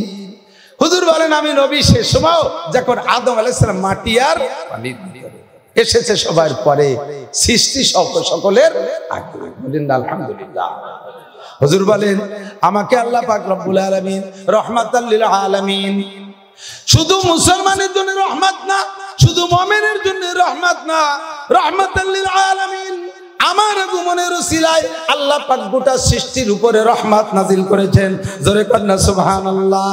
ও দোস্তরে, মুসলমানের জন্য রহমত, আমার নবী হিন্দুদেরও নবী, খ্রিস্টানেরও নবী, কাফেরেরও নবী, মুশরিকেরও নবী, মানব জাতির নবী, জিনজাতির নবী, ফেরেশতাদের নবী, গোটা মখলুকাতের নবী। ফামান শাআ ফালইউমিন ওয়া মান শাআ ফালইয়াকফুর, যার মনে চায় মানো, নবীর সাথী হয়ে যাও। ফামান শাআ ফালইয়াকফুর, যার মনে তারা মানো না, বেঈমান হয়ে যাও। সময় মতো বিচার হবে, ধরা যেদিন পড়বা সেই দিন বুঝবা, ও দিন বুঝে কোনো কাম হবে না। নবী আলাইহিস সালাম ভুল ভেঙ্গে দিয়ে দিকটা কান, ধারাবাহিকভাবে বয়ান করার মেজাজ গেছে নষ্ট হইয়া। তন হামাশু দাগ দাগ পুম্বা খুজা খুজা নেহাম, সারা গা ক্ষত বিক্ষত, কোন জায়গায় হাত দেব, ঔষধ কোন জায়গা দেব, এক জায়গা দিলি তো হচ্ছে না, সারা গায়ে ক্ষত বিক্ষত, কম বেশ সব জায়গায় টুটু দিয়া লাগে। এই জন্য এলোমেলো ভাবে যা যখন জেহেনে আসে সেটা একটু বলে যাই। বর্তমান সময়ের যে ফিতনাটা আমাদের দেশের মানুষের ভিতরে ভুল বুঝাবুঝি চলতেছে, সেই ভুল বুঝাবুঝিটা একটা সংশোধন করে দিয়ে আরেকটা কথা বলবো, এদিক তাকান। নবী আলাইহিস সালাম জন্ম নিয়েছেন রবিউল আউয়াল মাসে, এটাও নিশ্চিত। সোমবার এটাও শবে সাদেকের সময় এটাও নিশ্চিত। তবে তারিখ, জন্ম তারিখটা কয় তারিখ এটার ভিতরে অনিশ্চিত, এটা নিয়ে মতানৈক্য। 95% ঐতিহাসিকদের রায় নবী আলাইহিস সালামের জন্ম হয়েছে রবিউল আউয়াল মাসের 8 তারিখ। কয় তারিখ? 5% ঐতিহাসিকরা বলে 12 তারিখ। আমি এই 95% বাদ দিয়ে 5% সাথে একমত হইয়া সমকালীন ফিতনা নিরসনের আলোচনা করি। এদিক তাকান। নবী আলাইহিস সালামের জন্মে আমরা বেজার না খুশি? আরো জোরে। যদি কোনো ব্যক্তির নামের উপরে জন্মদিবস পালন করা জায়েজ হয়, যদি কোনো ব্যক্তির নামের উপরে জন্মদিবস পালনে কি বলা হয়, নেকি হয়, যদি কোনো ব্যক্তির নামের উপরে জন্মদিবসে কেক কাটতে হয়, দিবস পালন করতে হয়, তাহলে সারা দুনিয়ার ভিতরে একটি মানুষ যার জন্মের উপরে এই আনন্দ করা যেতে পারে, তিনি বিশ্বনবী মুহাম্মদুর রাসূলুল্লাহ সাল্লাল্লাহু আলাইহি ওয়াসাল্লাম। ঠিক কিনা? নবী যতদিন নবী হন নাই, মাওলানা বলেছে, অতদিন পর্যন্ত আরবের কুরাইশরা হুজুরের জন্মদিবস পালন করেছে। সে সময় দুনিয়ায় একজনও মুসলমান নাই, সব কাফেররা সবচাইতে বেশি জন্মদিবস পালন করেছে যে তার নাম আবু লাহাব, হুজুরের অত্যন্ত মহব্বতের চাচা। আর সবচেয়ে বড় শত্রু, সবচেয়ে বড় বাগা বাগা 5 জন শত্রু, 5 জনের ভিতরে একজন আবু জাহেল, আবু লাহাব, উতবা, সাইবা, ওলীদ ইবনে মুগিরা, এই 5টা আন্তর্জাতিক খ্যাতি সম্পন্ন বিখ্যাত শত্রু হুজুর আলাইহিস সালামের। তার ভিতরে আবু লাহাব 2 নাম্বার। এই যে 40 বছর নবী পাকের শ্রেষ্ঠ বন্ধু, আপন চাচা, এই চাচা হুজুরকে নিয়ে জন্মদিবস পালন করত। প্রত্যেক সোমবারে স্বর্ণের পেয়ালায় বাতি জ্বালাই, এত মহব্বত। 40 বছরের পরে যখন নবী নবুয়তি পেয়েছেন আর আবু জাহেলের কলেমা, আবু লাহাবের কলেমার দাওয়াত দিয়েছে, সেই দিন থেকে সেই সমস্ত জন্মদিবস পালন, কেক কাটাকাটি, স্বর্ণের বেলায় বাতি জ্বালাজানি বাদ, নবীর 1 বস্তা গালি দিয়ে তাব্বান লাকা ইয়া খাসিস আলী হাজা দাওতানা, কপাল গুণা ধ্বংস হয়ে যায়, এজন্য আমাদেরকে ডেকে নিয়ে আসছিস, এই কয়ে গালি দিয়ে উঠে চলে গেছে। আর শত্রুতা শুরু করছে, সর্বশ্রেষ্ঠ শত্রুতাই করছে। আল্লাহ তাআলা জগতে যত মানুষকে অপমানজনক মৃত্যু দিয়েছে, তার মধ্যে 1 নম্বর অপমানজনক মৃত্যু দিয়েছে এই আবু লাহাব। এমন মরণ হয়েছে, পয়সিয়ে গন্ধ হয়ে গেছে, প্লেগ রোগ দিয়া, তার আপনজন কেউ কাছে ছিল না, সরকারি ডোম দিয়ে তাদেরকে টাকা দিয়ে ঠ্যাঙে দড়ি বাঁধিয়ে হেসরাইটা নিয়ে বালুর মধ্যে গর্তটা খুঁচিয়ে একেবারে চাপা মাটি দিয়ে থুয়ে দিয়েছে। এমন জঘন্য মরণ হয়েছে আবু লাহাবের। এই আবু লাহাব নবীর 40 বছর জন্মদিবস পালন করছে। নবী কলেমা দাওয়াত দেওয়ার পরে, নবুয়তি পাওয়ার পরে একজন সাহাবাও 23 বছরের ভিতরে আল্লাহ নবীর জন্মদিবস পালন করে নাই, ঈদে মিলাদুন নবী করেন নাই। তারিখের যেটাই হোক না কেন, বার তো সোমবার, একটা সোমবার টার্গেট করলে করতে পারতেন, কোন সাহাবা করেন নাই। এবার ধরে নেন আমরা করলাম, নবীর জন্মদিবস পালন করলাম 63 বছর। কত বছর? 63 বছর। 63 বছরের মাথায় যাইয়া জাস্ট রবিউল আউয়াল মাসের 12 তারিখ শবে সাদেকের সময় নবী পাকের ইন্তেকাল হয়েছে। নবী পাকের জন্মে আমরা যে পরিমাণ সন্তুষ্ট আর খুশি, নবীর ইন্তেকালে তার চাইতে বেশি শোকাক্রান্ত। কতক্ষণ ঠিক ঠিক না? তার চেয়ে বেশি শোকাক্রান্ত না? রবিউল আউয়ালের 12 তারিখে নবীর জন্ম নিয়ে সন্দেহ, কিন্তু 12 তারিখে ইন্তেকালের মধ্যে কোনো সন্দেহ নাই। সেই তারিখটায় আমার দায়িত্ব ছিল শোক পালন করা, তা না করে সেই তারিখটাকে আমরা ঈদ বানাই নিছি, আনন্দের দিন বানাই নিছি, ঈদে মিলাদুন নবী বানাই। ফেরেশতারা যে নবী পাকের কাছে সংবাদ পৌঁছায়, হে নবী, আপনার মৃত্যুতে দেখেন আপনার বাঙালি উম্মত কি খুশি, সেই দিন তারা আনন্দ করতেছে, তারা ঈদ করতেছে। নবী পাকের সুপারিশ কপালে জুটবে না। বাস্তব একটা উদাহরণ দিলে আপনি বুঝবেন। আপনার একটা ছেলে, এদিক তাকান, 35 বছর বয়স, আজ থেকে 35 বছর আগে আপনার ছেলেটা হয়েছে পুত্র সন্তান। আপনি ভালো ফ্যামিলি, শিক্ষিত ফ্যামিলি, আপনি শিক্ষিত মানুষ, আপনি ভালো চাকরি করেন, ব্যবসা বাণিজ্য আছে, ধনী মানুষ, বর্তমান প্রেক্ষাপটে আপনি একজন রুচিশীল মানুষ। 35 বছর আগে আপনার ছেলেটা যেদিন হয়েছে, এক তো ছেলে, আরো আপনার ছেলে, এরপরে তা হয়েছে একেবারে ফুটফুটে চাঁদের মতো চেহারা, নায়কের মতো চেহারা। খুশিতে সেই দিন থেকে নিয়ে আপনি একটা বছরও মিস করেন না। প্রত্যেক বছর জানুয়ারি মাসের 1 তারিখ ছেলে জন্ম নিয়েছে, 1 জানুয়ারি আপনি ছেলের উপলক্ষে জন্মদিবস পালন করেন আর কেক কাটেন আর আনন্দ করেন। এইভাবে 35 বছর। ছেলেটা বিসিএস পাস করছে, সরকারি গেজেটেড অফিসার হয়েছে, সে একদম সাব জজ। হঠাৎ করে 35 বছর বয়সে, 35 বছর পার হওয়ার পরে 1 জানুয়ারি ছেলেটা স্ট্রোক করে মারা গেছে। জন্ম হয়েছে 35 বছর আগে 1 জানুয়ারি। এই 35 বছর জন্ম দিবসে কেক কাটছেন, আনন্দ করছেন। 35 বছর মাথায় যাইয়া আপনার সেই রাজপুত্রটা 1 জানুয়ারি ইন্তেকাল করছে। এর ইন্তেকালের বছরের পরের থেকে ওই 1 জানুয়ারি কি আপনি আনন্দের জন্ম দিবসের কেক কাটবেন না তার মৃত্যু দিবসের শোক করবেন? আমি কি বুঝতে পারছি? 63 বছর আগে বিশ্বনবী জন্ম দিবস পালন জন্ম নিয়েছেন, 63 বছর আনন্দ করলে করছি। 63 বছরে মাথায় এসে 12ই রবিউল আউয়াল ইন্তেকাল করে আমাদেরকে চরম এতিম করে রেখে গেছেন। কাজেই 12ই রবিউল আউয়াল আমাদের ঈদ হতে পারে না, আনন্দের দিন হতে পারে না, এটা আমাদের শোক দিবস। কথা বলেন ঠিক কি ঠিক না? এই ভুল ইতিহাস ওই ইসরায়েলি ইহুদি, একেবারে ইসরায়েলি রিওয়ায়াত, ইহুদিরা রিওয়ায়াত তৈরি করে নবী পাকের নামের উপরে অনেক বানাউট হাদিস তৈরি করে এটা সাপ্লাই দিয়েছে। এরকম ইসরায়েলি রিওয়ায়াত এই মিথ্যা ইতিহাস দিয়ে মুসলমানদের অনেক ইবাদত, অনেক তাদের কি ঐতিহ্যকে নষ্ট করার চেষ্টা করছে। তার ভিতরে এটা একটা। আমার নবীর শানে আমরা 12ই রবিউল আউয়াল শোক করলে করব, রোজা রাখলে রাখবো। আমরা নবী পাক সাল্লাল্লাহু আলাইহি সাল্লামের জন্য বেশি বেশি দুরূদ ও সালাম করব। ঠিক আছে না? ইনশাআল্লাহ আল্লাহ তাআলা আমাদের আমল করা তৌফিক দান করুক, বিগত ভুলের থেকে উঠে আসা তৌফিক দান করুক, বলেন আমিন। 2 নম্বর কথা হলো নবী আলাইহিস সালাম বলেন, আমার দেখ সাতারাউনা বাদি মাইয়াইশ মিনকুম বাদি সাতারাউনা ইখতিলাফান কাসীরা। ও আমার সাহাবায়ে কিরাম, আমি যতদিন আছি এই যুগটার নাম স্বর্ণ যুগ। কি যুগ? হুজুরের জামানাটা কি জামানা? স্বর্ণ জামানা। কথা বলেন ঠিক ঠিক না? হুজুরের জামানা স্বর্ণ জামানা, স্বর্ণ যুগ। আমার উপস্থিতিতে কোনো মতানৈক্য থাকবে না, আমার উপস্থিতিতে কোনো মতানৈক্য থাকবে না। তোমাদের কোনো মতানৈক্য হলে সঙ্গে সঙ্গে জিবরিল আলাইহিস সালাম আমার কাছে বার্তা এনে দিয়ে সাথে সাথে তার সমাধান করে দেবে। সুবহানাল্লাহ। যে জায়গায় হুজুর আটকে গেছেন ওই জায়গায় জিবরাইল, আল্লাহর পক্ষ থেকে জিবরাইল বার্তা নিয়ে আসছে। হুজুর আলাইহিস সালাম মদিনায় যাইয়া মদিনায় যাইয়া মসজিদে নববীতে বসছে। মসজিদে নববীতে তখন হয় নাই, আবু আইয়ুব আনসারীর বাড়ি বসছে, পরে মসজিদে নববী হয়েছে। আবু আইয়ুব আনসারী বাড়িতে বসলে হুজুরের দাওয়াত পাইয়া আগের থেকে মাদানীরা যারা মুসলমান হয়েছিল তারা তো পাশে ব্যান ব্যান করতেছে। বহুত কাফেররা আইসা দেখতে আসছে এক নজর, এই লোকটা আসলে মুসলমানদের এরকম কুরবানি হয়ে যায়, এত ফেদা, এত যত্ন করতেছে, দেখি আসি লোকটা কেমন। যদি তার হাল ভালো হয় তাহলে তার কথা শুনবো। এর ভিতরে আব্দুল্লাহ ইবনে সালাম রাদিয়াল্লাহু তাআলা আনহু, উনি মদিনায়, উনি ইহুদি, ইহুদিদের বড় আলেম আব্দুল্লাহ ইবনে সালাম। আব্দুল্লাহ ইবনে সালাম তাওরাতের আলেম ছিলেন। এই তাওরাত পড়ে পড়ে আখেরি নবীর যত আলামত সব সে মুখস্থ করছে। অপেক্ষায় আছে যে শেষ নবী আসবে, কিন্তু 1.5 তারিখ তো আর তাওরাতের মধ্যে নাই।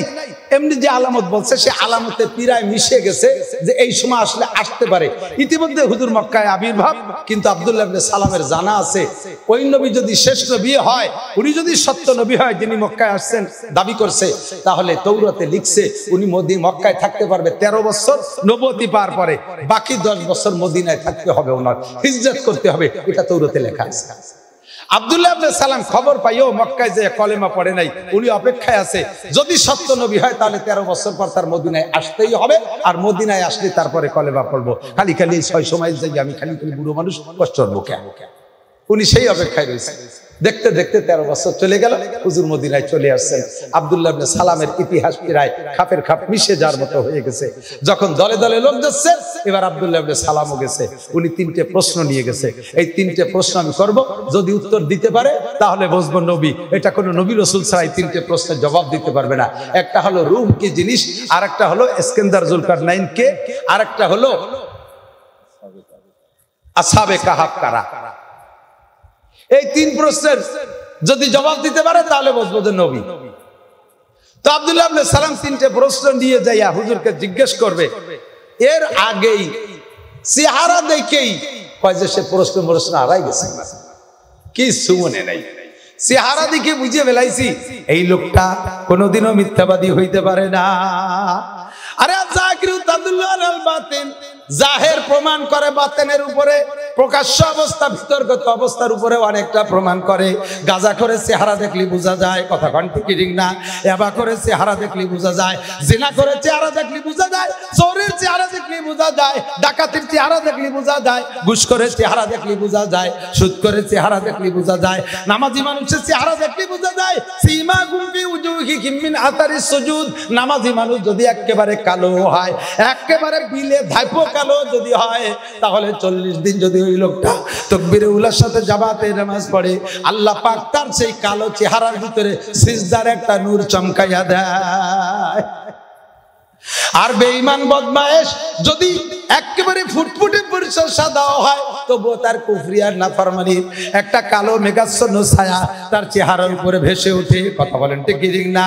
আমাদের দেশে কত কালো কালো নামাজি মানুষ আছে, চেহারা দেখলে পরান্ডা ঠান্ডা হয়ে যায়।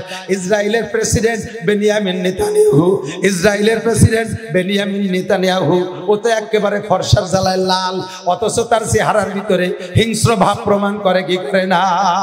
ওইটা কাফের বেঈমান মুশরিক, ওর চেহারার ভিতরে বোঝা যায়। আরে ওই আমেরিকান জো বাইডেন, ও তো একেবারে ফর্সা সাদা, তার ভিতরে একটা নাফরমানি কুফরের চেহারা ভেসে ওঠে। আব্দুল্লাহ ইবনে সালাম বলে চেহারার ভিতরে বোঝা যায় লোকটা ভালো না মন্দ। ওই লোকটার চেহারা দেখা সব প্রশ্ন আমি হারাই ফেলাইছি, আর কোনো প্রশ্ন আমার নাই।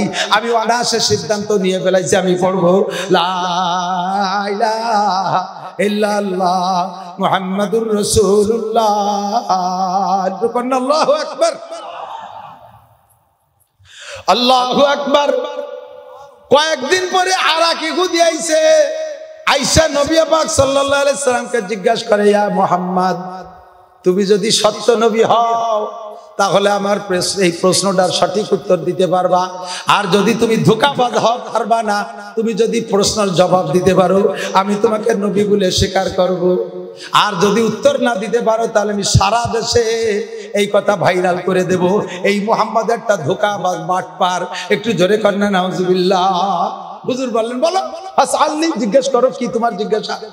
তো ওই লোকটা জিজ্ঞেস করছে, ইহুদি, ওই লোকটাও, ইহুদিরা পণ্ডিত সবকালে, ইয়া মুহাম্মদ আইয়ুল বুকাতে আহাব্বু ইলাল্লাহ ফিদ দুনিয়া ওয়া আইয়ুল বুকাতে আবগাযু ইলাল্লাহ ফিদ দুনিয়া, বলো তো মুহাম্মদ, আল্লাহর দুনিয়ায় সবচেয়ে দামি জায়গা কোনটা আর সবচেয়ে খারাপ জায়গা কোনটা? আপনারাও জানেন না? একটু কোন দি সবচেয়ে ভালো জায়গা? জোর হলো না? জানতো সবচেয়ে ভালো জায়গা চার দোকান, কালনার ঘাট, সবচেয়ে ভালো জায়গা চার দোকান। চার দোকানে, চার দোকান তো সবই পায়ের নিচে টাইলস করা, খড়ি দিয়ে চাল পলিথিন টানায় থইছে, ফুটো ইয়ে পানি পড়ে নিচে ব্যাগ রাই গেছে, তার মধ্যে বিড়ির ভাষা হাজার হাজার, পাইনুরা বান খাইয়ে পিক ফেলাইছে, বুড়োরা আদা পাকা আদা কাঁচা কাশ ওর মধ্যে ফেলাইছে, স্যান্ডেল বাইজে বইছে, স্যান্ডেলের বল্টুর মধ্যে দেখে উঠে আঙ্গুলির সাথে বেচাই গেছে। তবুও চার দোকানের বুতুম বেচার মতো টেলিভিশনের দিক তাকায় বসে। মসজিদে আজান হয়, কানের মধ্যে শয়তানে পেশাব করে থুয়ে দিছে, আজান ঢোকে না। আছে না নাই? বুড়োরা আছে না? এরকম আছে না? বুড়োরা আছে না নাই? এতক্ষণ পর্যন্ত মসজিদে যারা সকালে বসা, মসজিদের পাশে দোকান, ওঠে না, ওঠে না, যখনই আজান হয় উঠে বাড়ি চলে যায়, আর মসজিদে আসে না। আছে না নাই? সাহাবায়ে কেরামদের স্বভাব ছিল এর উল্টো। দুনিয়ার সব কিছু আপডেট হচ্ছে, উল্টো পাল্টা হয়ে যাচ্ছে। আগে ঘরে বসে গল্প করতেন, কে পায়খানা আসলি কি বলতেন বলেন তো? তোমরা বসো, আমি একটু বাইরে আসি, ঠিক না? কারণ পায়খানা ছিল কোন জায়গা? আগানে বাগানে বাইরে, নদীর কুলি। আর এই নদীর কিনার আল্লাহর তো পায়খানা বানতো না, ওই জায়গাতে জায়গায় পানিও জানে, বদনাও সেনে, পায়খানা হয়েছে। পায়খানা করতে বসে মাথা নিচে হয়ে যায়। এর মধ্যে নৌকো নিয়ে আইছে, গুণটা নিয়ে একদল। এই নৌকো লাগে দেখি এবার কি হতে, পায়খানা তো শেষ হয়ে যায়, মাথা নিচে আসে লজ্জাতে, মাথা নিচে লিখন বা শুশু হয়। যার লজ্জায় মাথা নিচে যে লজ্জা তৈরি দেয়। তো আগে পায়খা ঘরে বসে গল্প করতে, পায়খানা আসবি কথা, তোরা ভাই একটু বাইরে আসি। আরে এখন উঠোনে বসে গল্প আরেন, পায়খানা আসলে কি করেন? যে তোমরা বসো, আমি তো ঘরের থেকে আসি। সব পায়খানা ঘরে ঢুকে গেছে না? এটা আগে মুসলমান মাঠে ঘাটে কাজ করতো, হাট বাজারে কাজ করতো, আজান হলে বলতো তোরা থাক, আমি মসজিদের থেকে আসি। আর এখন মসজিদের গোড়ায় চার দোকান, ঘন্টার পর ঘন্টা বসে বসে গল্প করে। আজান দিলি কয় তোরা থাক, আমি একটু বাড়িতে আসি। ওই যে বাড়ি যে বলছে নামাজের আগে আর ঘরেতে বাইরে না। সব পাল্টে গেছে, ঠিক ঠিক না? আল্লাহু আকবার। মুসলমানের সবকিছু পাল্টে গেছে। তো সবচেয়ে ভালো জায়গা কি? জোর হলো না? মসজিদের মধ্যে গেলে ঘুম আসে না? আসে না? বুড়ো শীতকাল, রাত্রি আগুনটা ভাসায় ঠাইছে ধরছে, তারপরে রুম হিটার দিয়ে গরম করছে, এরপরে ল্যাপ 3টে 4টে দিয়ে ঠাইছে দিয়ে 3-4 জন নাতিপুতারা হাত পাও চিবে দিচ্ছে, তবুও বুড়ো ঘুম আসে না। এপাশ ওপাশ করতে করতে ম্যাট্রিক পাস, এপাশ বিয়ে পাস করে ফেলেন, ঘুম মোটে আসে। ওই বুড়োরে মসজিদে শুক্রবারে ইমামের সামনে বসাই দেবেন, হুজুর বয়ান শুরু করবে, বুড়োর ঘুম শুরু হয়ে যাবে। ঘুমতি নালাতি দাড়ি বাসায় ফেলেছে, হুমড়ি খেয়ে যার একজনের পর পরে। বড় নিরাপদ জায়গা, বড় শান্তির জায়গা। নাযালাত আলাইহিমুস সাকিনা গাশিয়াতুর রাহমা। মসজিদকে আল্লাহ বেষ্টন করে রাখে ফেরেশতা দিয়ে, আসমান থেকে সাকিনা নাজিল হয়। সবচেয়ে ভালো জায়গা কোন জায়গা? ও জায়গা চুপ করে বসে থাকলেও প্রত্যেক 2 মিনিটে 2 রাকাত নামাজ আপনার আমলনামায় লেখা হয়ে যায়, পড়া লাগবে না। আল ইন্তিজারুল সালাত কাস সালাত, নামাজের জন্য অপেক্ষা করা নামাজের মতোই সওয়াব হতে থাকে। এত একটা মজার জায়গা। সবচেয়ে ভালো জায়গা মসজিদ, সবার জানা আছে না? সবচেয়ে খারাপ জায়গা আরো জোরে, জান্নাত কেউ ওই জায়গায় মজা লাগে, ওই জায়গায়। হযরত ওমর একবারই গেছে, যে বলতে আবিল ভাইকে ফুলান, এই অমুক কি বাড়ি আছে? ঘরের সে লোক বাড়ি নাই। ছেলেটা বের এসে বলতেছে ওয়ালাইকুম সালাম ইয়া গলিবাত মুসলিমিন লাইসা আবি ফিল বাইত আইনা যাহাবা। আব্বা বাড়ি নাই, কোথায় গেছে? যাবা ফিস সুক। কখন গেল? এই আলান, এখন গেছে। মাথায় আর জো, কখন আসবে? এই তো আসলো বলতে বলতে সাহাবা চলে এসেছে। তুমি না এইমাত্র বাজারে গেলে আবার চলে আসলে, একটু সময় দিলে না? গেছিলেন কিছু গুনাহ বেচতে আর কিছু নেকি কিনতে, কিনা বেচা শেষ আর দেরি হয়ে নেই। বাজারে কোন গলিতে গুনাহ কিনা বেচা হয়, নেকি কিনা বেচা হয়? যে কোনো জায়গায় ঢুকলি হয়। আমি হুজুরের কাছে শুনছি, বাজারে যাই এই দোয়াটা পড়লে, 10 লক্ষ গুনাহ মাফ। বলবেন না সুবহানাল্লাহ? 10 লক্ষ গুনাহ মাফ মানে কি? এক একটা গুনাহ 7000 বছর করে জাহান্নাম। তাহলে 10 লক্ষ গুণ 7000, কত বছর জাহান্নাম থেকে বেঁচে গেছে? সাথে সাথে 10 লক্ষ নেকিও লিখে দেওয়া হয়। তাই গুনাহ বেশি, নেকি কিনতে গেছিলাম, দোয়াটা পড়া শেষ চলে এসেছি। এটা হলো সাহাবাদের স্বভাব। আর এক সাহাবার বাড়ির কাছে জিজ্ঞেস করছে, আফিল ভাইতে ফুলান, হ্যাঁ বাড়ি অমুক আছে। বাড়িতে ছোট ছেলে বেরোতে, লাইসা আবি ফিল বাইত, আব্বা বাড়ি নাই। আইনা যাহাবা, কোথায় গেছে? যাবা ফিল মসজিদ, মসজিদে গেছে। মাতা কখন গেছে? ইনদাল ফজর, ফজরের সময় গেছে। মাতা ইয়ারজু, কখন আসবে? এলা আদি, তা জানি না। জোহর পড়ে আসতে পারে, আসর পড়ে আসতে পারে, মাগরিব পড়ে আসতে পারে, ঈশা পড়ে আসতে পারে। আবার অনেকদিন ঈশা পড়ে যদি মসজিদে একটু খাবার টাবার একটু পায়, কোনোভাবে একটু পায়, তাহলে রাত্রে আসে না, মসজিদে ইবাদত করে, ফজর পড়ে পরের দিন ইশাক পড়ে অনেক সময় আসে। এলো আব্বার অবস্থা। আল্লাহু আকবার। হুজুর বলেন আমার সাহাবায়ে কিরামদের এই স্বভাব, আর উম্মতের আখিরি জামানার উম্মতের স্বভাব হবে সম্পূর্ণ উল্টো। তোর আব্বা বাড়ি আছে? নাই। কোথায় গেছে? বাজারে গেছে। কখন গেছে? কই যে 8টার দিক ঘুমেতে উঠিয়া এইটা আশাইল বাগান ভাঙ্গে গোষ্ঠী গেছে। আশাইল বাগান সে ফাতাফুতি সহ গোষ্ঠী। কখন আসবে? কয় দিনের মধ্যে আসতেও পারে, নাও পারে। আর নির্বাচনের সময় এমন আছে রাত 12টা-13টার দিক নেতাকে সাথে দেখা হলে চা পানের তো অভাব নেই, একবারে ফাইনাল খেলা খেলিয়ে এলো বাজারে। তোর আব্বা বাড়ি আছে? নাই। কোথায় গেছে? মসজিদে গেছে। কখন গেছে? এই তো গেল। আসবে কখন? যাবে আর আসবে, এক রেখা ধরতেও পারে, নাও পারে। মসজিদের দুয়ারে যে দাজি ইমাম তো সালাম ফিরে দিয়েছে, আসসালামু আলাইকুম রাহমাতুল্লাহ, আসসালামু আলাইকুম। নামাজই বড় হলো না। সত্যি না মিথ্যা? এ ঘটনা হবে না চলছে? এ ঘটনা হবে না চলছে? সবচেয়ে ভালো জায়গা কোন জায়গা? সেই জায়গা ভালো লাগবে না। সবচেয়ে খারাপ জায়গা কোন জায়গা? বাজার, সেটাই সবচেয়ে ভালো লাগবে। কতক্ষণ ঠিক ঠিক না? আল্লাহু আকবার। ওই লোক এসে জিজ্ঞেস করছে, আপনারা যেমন জানেন, হুজুরও জানে না তা না, কিন্তু হুজুরের স্বভাব হলো মা ইয়ান্তিকু আনিল হাওয়া ইন হুয়া ইল্লা ওয়াহী ইউহা। আল্লাহ শিখিয়ে না দিলে কোনো কথা বলেন না, জানা থাকলেও বলেন না। তো হুজুরের নিজের বুদ্ধি দিয়ে জবাব না দিয়ে একটু চুপ করে আছে। জিজ্ঞেস করছে, দেখি জবাব, দেখি কি জবাব আসেনি।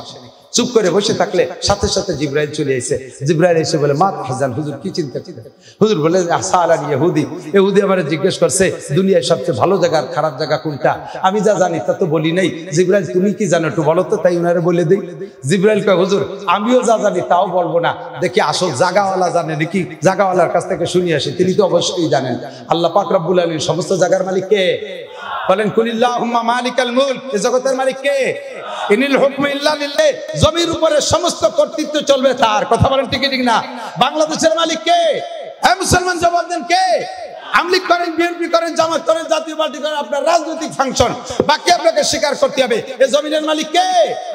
শেখ হাসিনা, খালেদা জিয়া, শেখ মুজিবুর, জিয়াউর রহমান, এরশাদ সাহেব, ইউনূস সাহেব, কেউ না।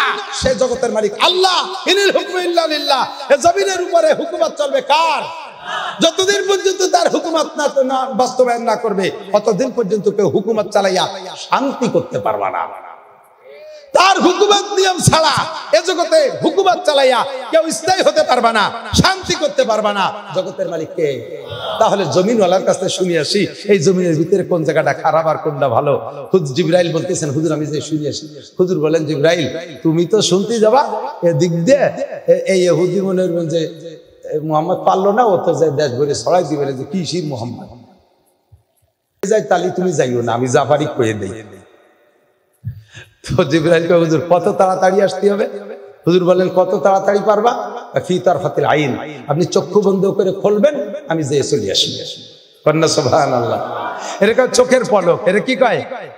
আসলে অত তাড়াতাড়ি যদি নাও হয়, আমাদেরও পরিভাষা আছে চোখের পলক। একটা ছেলেরে পাঠাইছেন যাদিকে ব্রিজের উপরেতে এই জিনিসটা নিয়ে আসবি, চোখের পলকে যাবি আসবি। তাহলে ব্রিজের উপর যাইয়ে মালটা নিয়ে আসতি, চোখে পলক না দিয়ে পারবে? তোর চোখের পলকে আসতে তো চোখ এরকম ধরিয়ে যেতে হবে যাতে পলক আমার এই চোখের পলক মানে খুব তাড়াতাড়ি আসবে, ঠিক না? তো জিবরাইলকে হুজুর আমি তাড়াতাড়ি আসবো। ওই হুজুরে বসতে পেয়েছে, বসে জিবরাইল গেছে আর সত্যি তাড়াতাড়ি চলে আসছে। আসার ভিতর দিয়ে জিবরাইলের চেহারার মধ্যে হাসি হাসি ভাব, আনন্দ বেশি, খুব খুশি খুশি। হুজুর বলতেছেন যে খবরের জন্য পাঠাইছি তার সাথে আরো নতুন খবর আছে, এত খুশি। হ্যাঁ নতুন খবর একটা আছে। কি নতুন খবর আছে? অন্যদিন আমি ওহি আনতে যে জায়গা যাই, আমার সীমানা যে জায়গা রেড সিগন্যাল, ওই পর্যন্ত আমি যাই, যাইতে আমার এই দুইটা ডানায় দৌড়িয়ে যাই, দুই ডানা দিয়ে। তা দুইটা ডানাকে আমি একবারে বাড়ি মারলে 1 সেকেন্ডে 1,86,000 মাইল পথ যাই। দুই ডানারে স্বাভাবিকভাবে একটা বাড়ি মারলে আমি সেকেন্ডে 1,86,000 মাইল যাই। আর এই গতিটা থাকে খুব স্লো গতি, এর কারণে আমি ওই রেড দাগ যে জায়গা, লাল দাগ যেখানে, ওই জায়গা থেমে যাই খুব সহজে, ওই জায়গা থেকে ওহি নিয়ে চলে আসি। কিন্তু ইহুদিরে বসাই থুয়ে গেছি, খবরটা খুব তাড়াতাড়ি আনবো, এই জন্য আজকে আমি 600 ডানা ব্যবহার করছি। দুই ডানায় যদি 1,86,000 মাইল বেগে গতি হয়, 600 ডানায় কত হয়? এর থেকে 600 গুণ বেশি হয় না, হাজার হাজার গুণ বেশি হয়। এক গিয়ারে মোটরসাইকেল যে জোরে চলে, 2 গিয়ারে তার ডবল চলে না, আরো বেশি চলে। 3 গিয়ারে তার 3 গুণ হয় না, আরো জোর হয়ে যায়। গিয়ার 4 দিয়ে দিলে 4 গুণ হয় না, আরো বেশি জোর হয়ে যায়। 5টা মেরি দিয়ে বিশ্বরোড 6 লেন পাইলে তখন আর সেই এক গিয়ারেতে 6-5 গুণ বেশি হয় না, পূর্ণ ক্লিয়ার হয়ে যায়, খালি মোড়াবেন আর চলতি তালে থাকবে। জিবরাইল কয় 2 ডানাতে বাড়ি মারলে সেকেন্ডে 1,86,000 মাইল যায়। 600 ডানাতে মারছি, গতি কত হইছে? যে যানবাহনটার গতি যেমন হয় তার ব্রেক করতে করতে সেরকম সময় লেগে যায়, তার গোষ্ঠী চলে যায় অনেকদিন। বাইসাইকেলের জায়গায় দাঁড়ায় ব্রেক করা যায়, মোটরসাইকেল একটু আগের থেকে করা লাগে, প্রাইভেট কার আরো আগের থেকে করা লাগে, রেলগাড়িতে আরো আধা মাইল দূরিতে করা লাগে, বিমানে ব্রেক করতে 3 মাইল দূরিতে, এরপরে মাটিতে ভরিও 3 মাইল গোষ্ঠী চলে যায়। আজকে এত গতি হইছে যে আমি ব্রেক করতে করতে আল্লাহর এত কাছে চলে গেছি। মাকানা বাইনি ওয়া বাইনাল্লাহি হিজাব ইল্লা রিদাল কিবরিয়া, আমার মাঝে আর আল্লাহর মাঝে কোনো দূরত্ব ছিল না, শুধুমাত্র আল্লাহর বড়ত্বের চাদর ছাড়া আমি খুব কাছে চলে যেতে পারছি। এই আনন্দে আমি খুব খুশি হয়ে গেছি, বলেন না সুবহানাল্লাহ। এই জন্য এটা হলো আমার অতিরিক্ত খুশি। খবর নিয়ে আসছি, সবচেয়ে ভালো জায়গা হলো আল্লাহর দুনিয়ার ভিতরে, আল্লাহর দুনিয়ার সবচেয়ে ভালো জায়গা মসজিদ, আর সবচেয়ে ভালো খারাপ জায়গা বাজার। এই খবরটা আল্লাহ জানাই দিয়েছে, কন্যা সুবহানাল্লাহ। হুজুর শুনানোর সাথে সাথে ইহুদি আইছে হুজুরকে পরীক্ষা করতে, অথচ এই পরীক্ষার মানে হুজুরকে গ্রহণ করবে না তা না, ওই ইখলাসের সাথে আসছে। হুজুর যখন জবাব দিচ্ছে সাথে সাথে পড়ে ফেলাইছে আশহাদু আল্লা ইলাহা ইল্লাল্লাহ ওয়া আশহাদু আন্না মুহাম্মাদান আবদুহু ওয়া রাসূলুহু। পড়বেন না এই কলেমা একবার পড়লে 4000 নেকি। বলেন না সুবহানাল্লাহ। বলতে চাইছে এই কথাটা নবীর জামানায় যে পেছে পড়ে গেছে উপর থেকে সমাধান আসছে, যার কারণে ইখতিলাফ আর মতানৈক্য ছিল না। কিন্তু নবী চলে যাওয়ার পরে তো ওহীর দরজা বন্ধ হয়ে গেছে, আর কারো কাছে জিবরাইল আসে না। এই জন্য মাসাইলের ভিতরে অনেক মতানৈক্য শুরু হয়ে গেছে, যার সমাধান স্বাভাবিকভাবে জিবরাইলের মারফত আসে না। তবে নবী আলাইহিস সালাম বলে গেছে, এই দিকটা কেন হুজুর বলেছেন লা তাস্তাবি উম্মতি আলা দালালা, শরীয়তের কোন বিষয়ে যদি মতানৈক্য সৃষ্টি হয়, সেই মতানৈক্যের ভিতরে আমার উম্মতের ভিতরে বড় দলের উলামায়ে কিরাম যে কথার পর একমত হবে ওইটা আল্লাহ তাআলা গ্রহণ করে নেন। বুঝেন নাই কথা? আমার উম্মতের বড় উলামায়ে কিরামের দল ভুলের উপরে প্রতিষ্ঠিত হয় না, ভুলের উপরে প্রতিষ্ঠিত হয় না। এই উলামায়ে কিরামের দল সাহাবায়ে কিরাম চলে গেছে, তাবেঈনরা চলে গেছে, তাবেঈনরা চলে গেছে, এরপরে আইছে আইম্মায়ে ফুকাহা আবু হানিফা, শাফি, আহমদ, মালিক। কথা বলেন কয়জন? খুব ঠান্ডা মাথায় একটু বুঝতে হবে, এই ফিতনা থেকে উঠে আসতে হবে। ইহুদি চক্রান্তে মুসলমানদের রন্ধে রন্ধে ঘরে ঘরে বিভিন্ন প্রকার ফিতনা ঢুকছে। এই দেশে তো মাজার পূজা, মাজার আছে না, মাজার, এই মাজারে কবরে মানুষের সিজদা দেয়, এটা দেখছেন কি দেখেন নাই? দেখছেন না? কবরে সিজদা দেওয়া জায়েজ, পীরের সিজদা দেওয়া জায়েজ। তাজা পীরের পায়ে কপাল লাগাইয়া সিজদা দিচ্ছে। এরা হিন্দুদের চাইতে খারাপ। কথা বল, হিন্দুরা মূর্তির সেবা দেয় আর এরা তাজা জীবিত মানুষকে সেবা দেয়।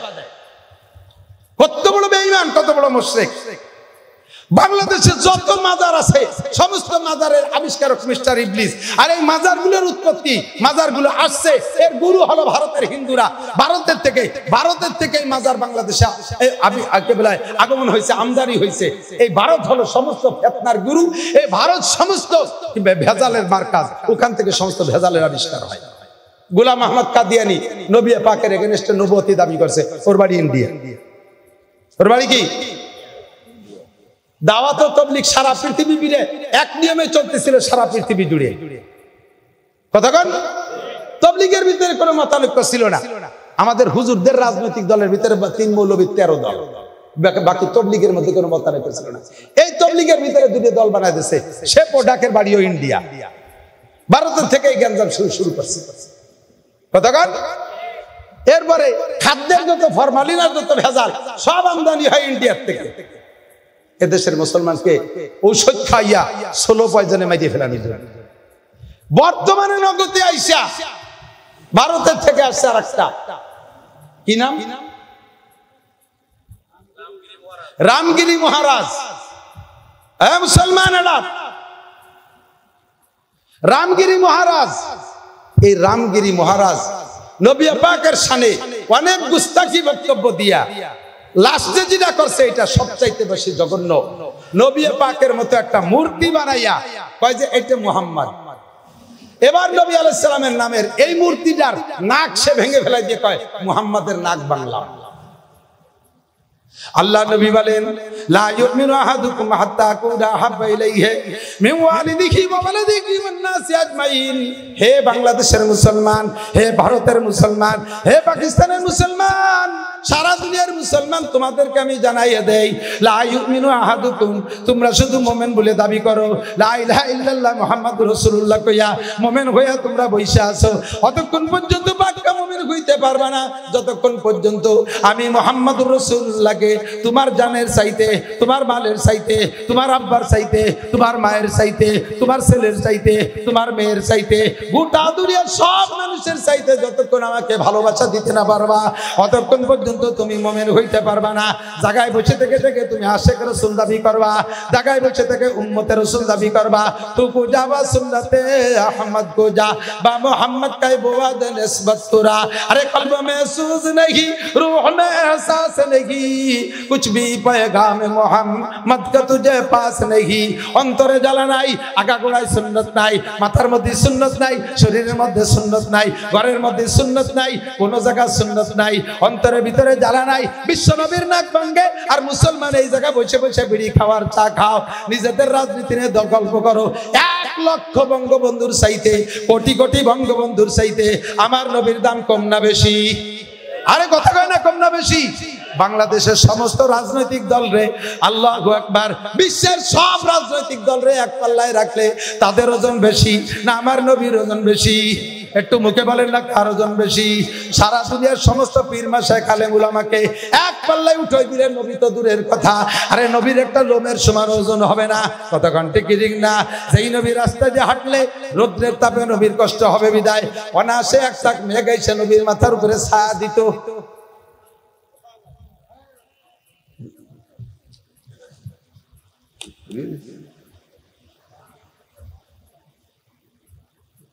ভারতে একটা মসজিদ আছে হযরত বাল মসজিদ, শুনছেন মনে হয়?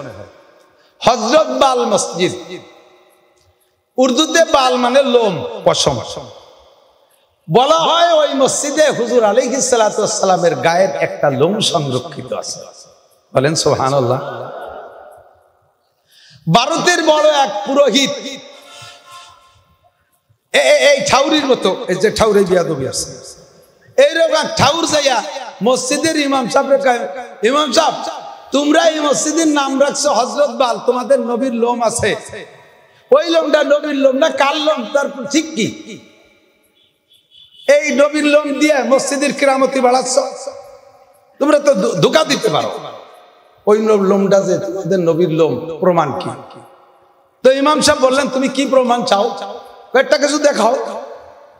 তো ইমাম সাহেব বললেন আমার নবী এবং নবীর গায়ের যে কোনো অঙ্গ প্রখর রৌদ্রের ভিতরে গেলে আল্লাহ তাআলা রহমতের মেঘ দিয়ে ছায়া করে দেয়। এখন আকাশে মেঘ না, রোদ, তো বলে প্রখর রোদ, তাহলে এটাই ওকে প্রমাণ হয়ে যাক। লোমটা নিয়ে ইমাম সাহেব ওই ঠাকুররে নিয়ে মসজিদের ছাদে গেছে।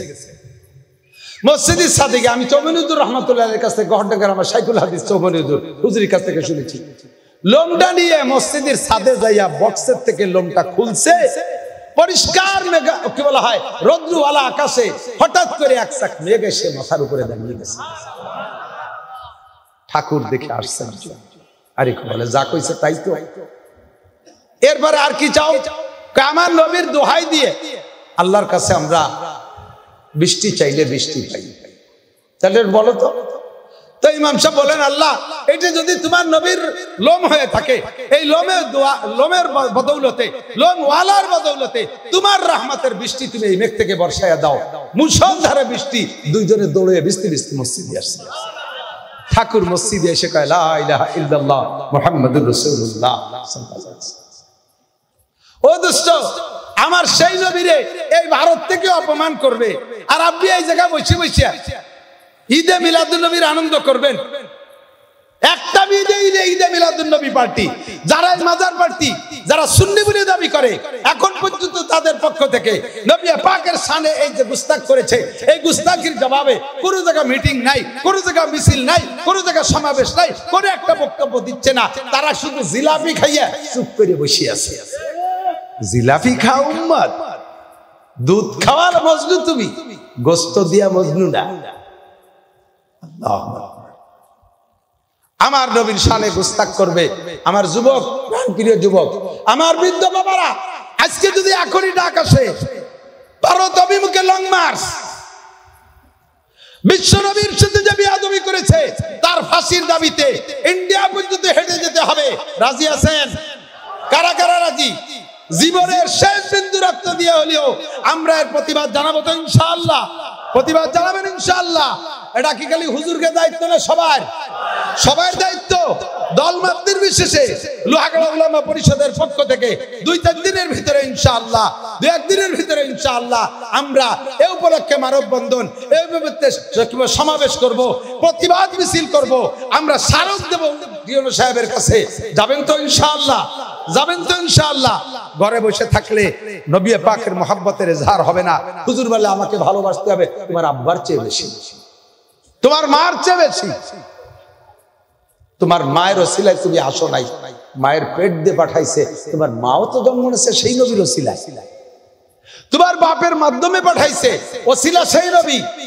কাজেই তুমি আব্বা মার চাইতে নবীকে ভালোবাসতে হবে, নবীর সুন্নতকে মহব্বত করতে হবে, সুন্নত রাখতে হবে, সুন্নতের পাবন্দি করতে হবে। এই ফিতনার জামানায় চতুর্দিকে দেখেন ওখান থেকে ছাড়ছে এই ফিতনা। ইসরায়েলিরা কি করতেছে, আজকে কলিজায় নতুন করে আগুন লেগে গেছে। লেবাননের হিজবুল্লাহর নেতা হাসান নাসরুল্লাহ, বহুত বড় আলেম, হযরতুল আল্লাম শেখ হাসান নাসরুল্লাহ মুসলমানদের বর্তমান সময়ের একটা মেরুদণ্ড, আজকে তাকে শহীদ করে দিয়েছে। একটু বলবেন না, বলেন ইন্না লিল্লাহি ওয়া ইন্না ইলাইহি রাজিউন। মুসলমান মনোবল ভাঙ্গার জাতি না, ইনশাআল্লাহ পরবর্তীতে লিডার আছে, কিন্তু কত বড় কুচক্রী এভাবে বোমা মাইরা নেতাদেরকে শহীদ করে দিচ্ছে, হত্যা করে দিচ্ছে।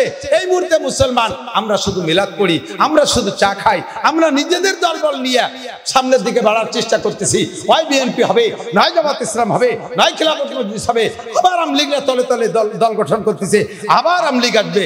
এই সমস্ত গুলো টিকবে তো যদি ওই দিন থেকে, আর দিন না টিকলে তোমার কিছুই টিকবে না। ঠিক কি ঠিক না? দুনিয়া ধ্বংস হয়ে যাবে, দুনিয়া ধ্বংস হয়ে যাবে। মুসলমান বেরিয়ে পড়তে হবে। আপনাদেরকে আমি দাওয়াত দিয়ে যাচ্ছি, সম্ভব হলে যাবেন বাংলাদেশের, বিশ্বের যেখানে দাওয়াত পান, যতক্ষণ সম্ভব হয় এখানে অ্যাটেন্ড করার চেষ্টা করবেন। আগামীকাল আমরা গোপালগঞ্জে এই উপলক্ষে সমাবেশ করবো ইনশাআল্লাহ।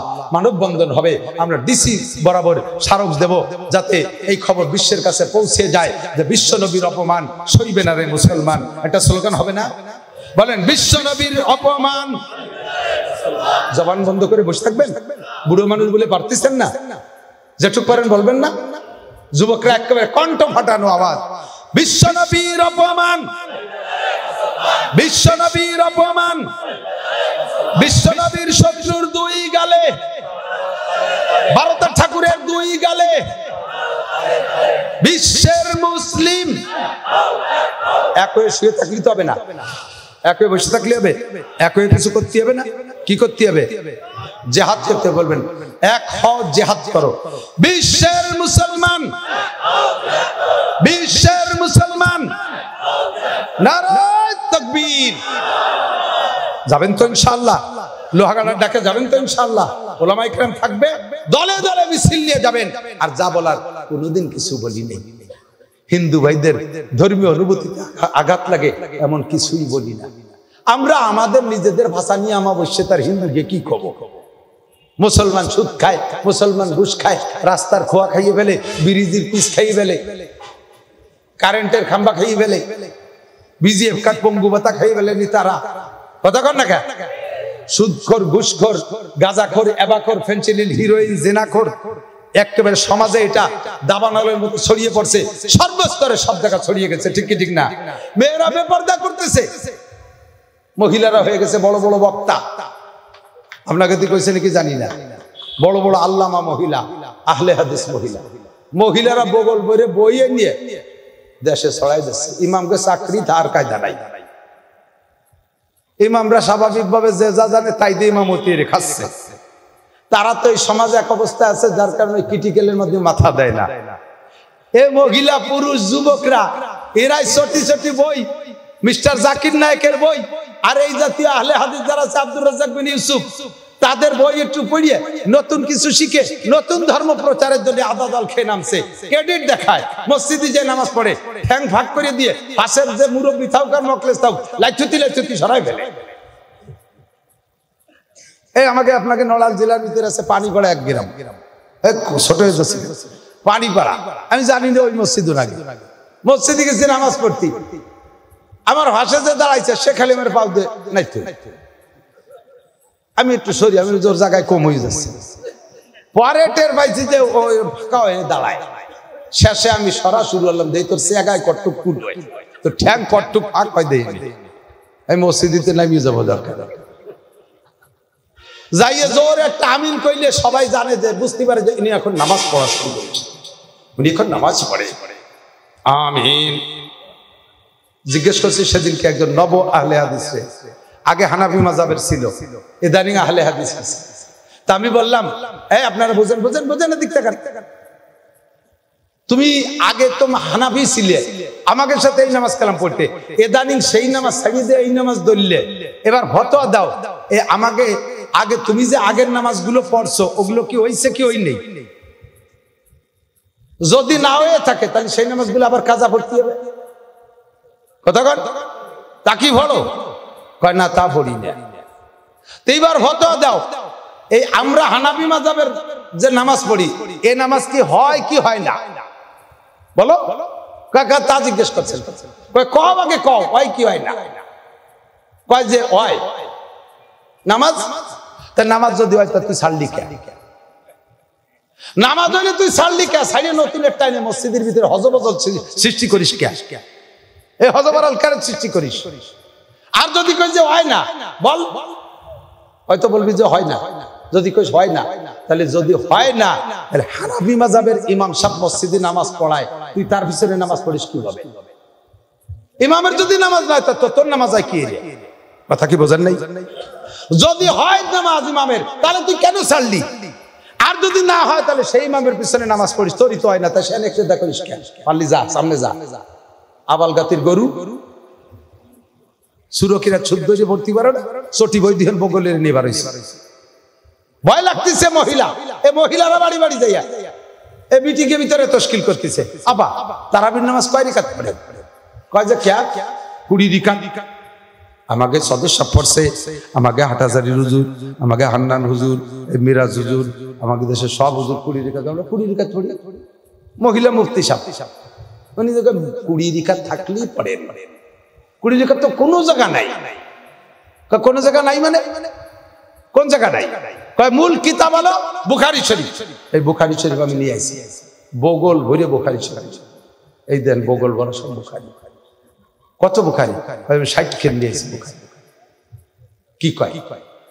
সেদিন যে শুনলাম নাসির সাহেব বলে গেল, আব্দুল হান্নান সাহেব, তারপরে মিরাজ সাহেব বলে গেল, তারপরে মাসুম বিল্লাহ সাহেব বলে বুখারী শরীফ এত মোটা যার একখানের গায়ে 7-8 কেজি ওজন।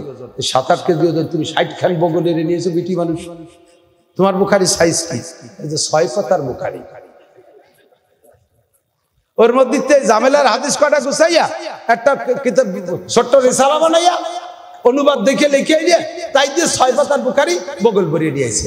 বুখারী তুই দেখছিস মহিলা তোর গাড়ে 2 খান বুখারী উঠে দিলি তো জ্বর এসে যাবে। 5 খান বুখারী তোর গাড়ে উঠে দিলি তোর পেটে বাচ্চা থাকলে অনাসে ডেলিভারি হয়ে যাবে। বাংলা বাণী খারাপ করতে মনে চাই দেশ বইরে হুজুর, হুজুররাও আজ পারে না, বিটিরা বাড়াইছে দাঁড়ে দাঁড়ে। আর তালিমি হালকা বানায়, তালিমি হালকা বানাইয়া মেয়েদেরকে বসে বসে এ ধোঁকা দিচ্ছে। এগুলো সবগুলো দাজ্জালি ফিতনা, দাজ্জালি ফিতনা। সাবধান থাকবেন আমার মা বোনরা, সাবধান থাকবেন। আজকে এই মুফতি মিরাজ আমার ছাত্র, আজ 32-33 বছর আগে মাওলানা পাস করছি, সেই থেকে কম বেশ বুখারী শরীফ পড়াই। এই লক্ষ্মী বাচ্চা মাদ্রাসা আমি একা 28 পারা বুখারী পড়াই গেছি। আমার মিরাজ এখানে পড়ায় বুখারী শরীফ। আমার ছাত্র সাইকুল হাদিস কত আছে তার ঠিক নাই। জীবন ভরে বুখারী পড়াইলাম, আমরা বুখারী বুঝলাম না।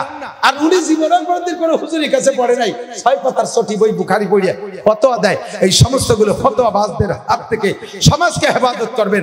এই জাতীয় মহিলা হোক আর পুরুষ হোক, কোনো বাড়ি গেলে তারে একেবারে ধাওয়ায় দেবেন, বাড়ি থেকে তাড়ায় দেবেন। ঠিক আছে না ইনশাআল্লাহ? এদেরকে পাত্তা দেবেন না। এরা ফিতনাবাজ, ইসরায়েলি চেলা, ইহুদিদের চেলা, এরা এদের এজেন্ট। মুসলমানদের ভিতরে বিভ্রান্ত সৃষ্টি করতে পারলেই তারা যুদ্ধে জয় হতে পারে। মুসলমানদের ভিতরে দ্বিমত সৃষ্টি করে রাখে ফিতনাবাজ। আল্লাহ তাআলা হেফাজত করুক, জোরে কানা আমিন। আল্লাহ হেফাজত করুক, আরো জোরে কানা আমিন। আল্লাহু আকবার। হুজুর বলেন সাতারাউনা বাদি ইখতিলাফান কাসীরা, আমার পরে অনেক মতানৈক্য দেখবা। সাহাবায়ে কিরাম বলে হুজুর এত মতানৈক্যর ভিতর দিয়ে উম্মতে সহি মনে করে আমল করবে কোনটাকে? হুজুর বলে মা আনা আলাইহি ওয়া আসহাবি, আমি এবং আমার সাহাবায়ে কিরাম যেটার উপরে আছি এইটা আমার সাহাবায়ে কিরামদের মাধ্যম দিয়ে চলতে থাকবে, কোরআনে থাকবে, হাদিসে থাকবে। এই আমি আমার সাহাবায়ে কিরাম যে তরজের উপরে আছি এইটার পর তোমরা আমল করবা। যারা তারা হকের পর থাকতে পারবা, তারা হকের পর বলে বুঝবা। এখন এই কথা বুঝাইতে আসতে আবার দলে দলে সবাই যেই আসে সেই কয় এইটা আল্লাহ রাসূল আর এইটা সাহাবায়ে কিরামদের আমল।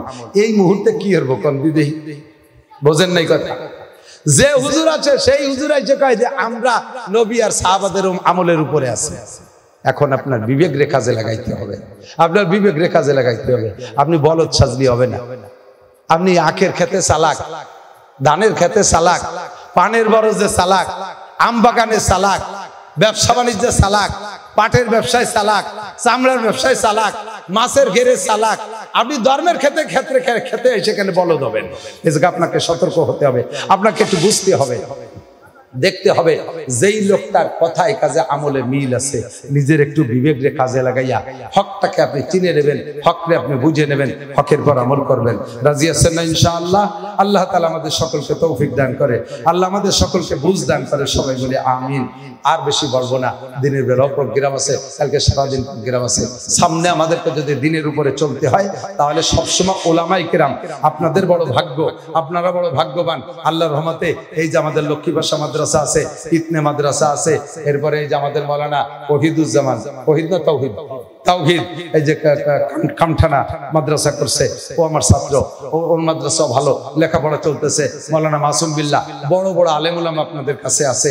শরীয়তের কোনো বিধিবিধানে আটকে গেলে ওই যাত্রার কাছে শুনে আমল করবেন না, উলামায়ে কেরামের কাছে শুনে সহি আমলটা করার চেষ্টা করবেন, পারবেন না ইনশাআল্লাহ?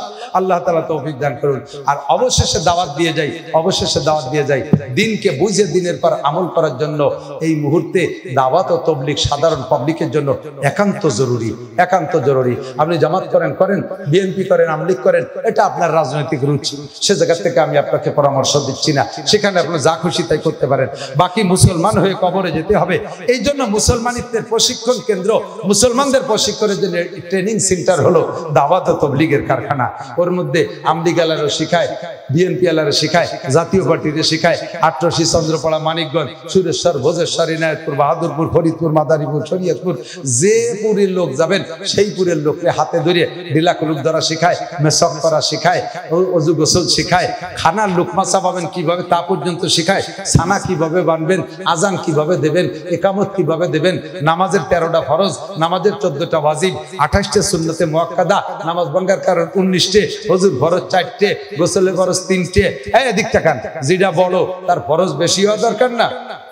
আমরা তো লক্ষ্মী ভাষা পড়াই, একজন আইসিয়া আধা পাগল একটা আইসিয়া এ গোনো গোনো মশলা কষে, মনে হয় 2-4 দিন মাদ্রাসায় পড়ছে নাকি। তারপর তালবি আলী একটা ছিল ওই পাশে ডোহতলা বাড়ি, বালিয়াডাঙ্গা, আব্দুল্লাহ, ওই আব্দুল্লাহ তুই এত ফক করতেছিস, তুই কদি এই অজুর ফরজ গোসলের ফরজ, অজুর ফরজ কয়টা? তো অজুর ফরজ ও কইছে অজুর ফরজ 4টি। ওই পাগল কয়ে বেলাইছে অজুর ফরজ, কদি গোসলের ফরজ কয়টা?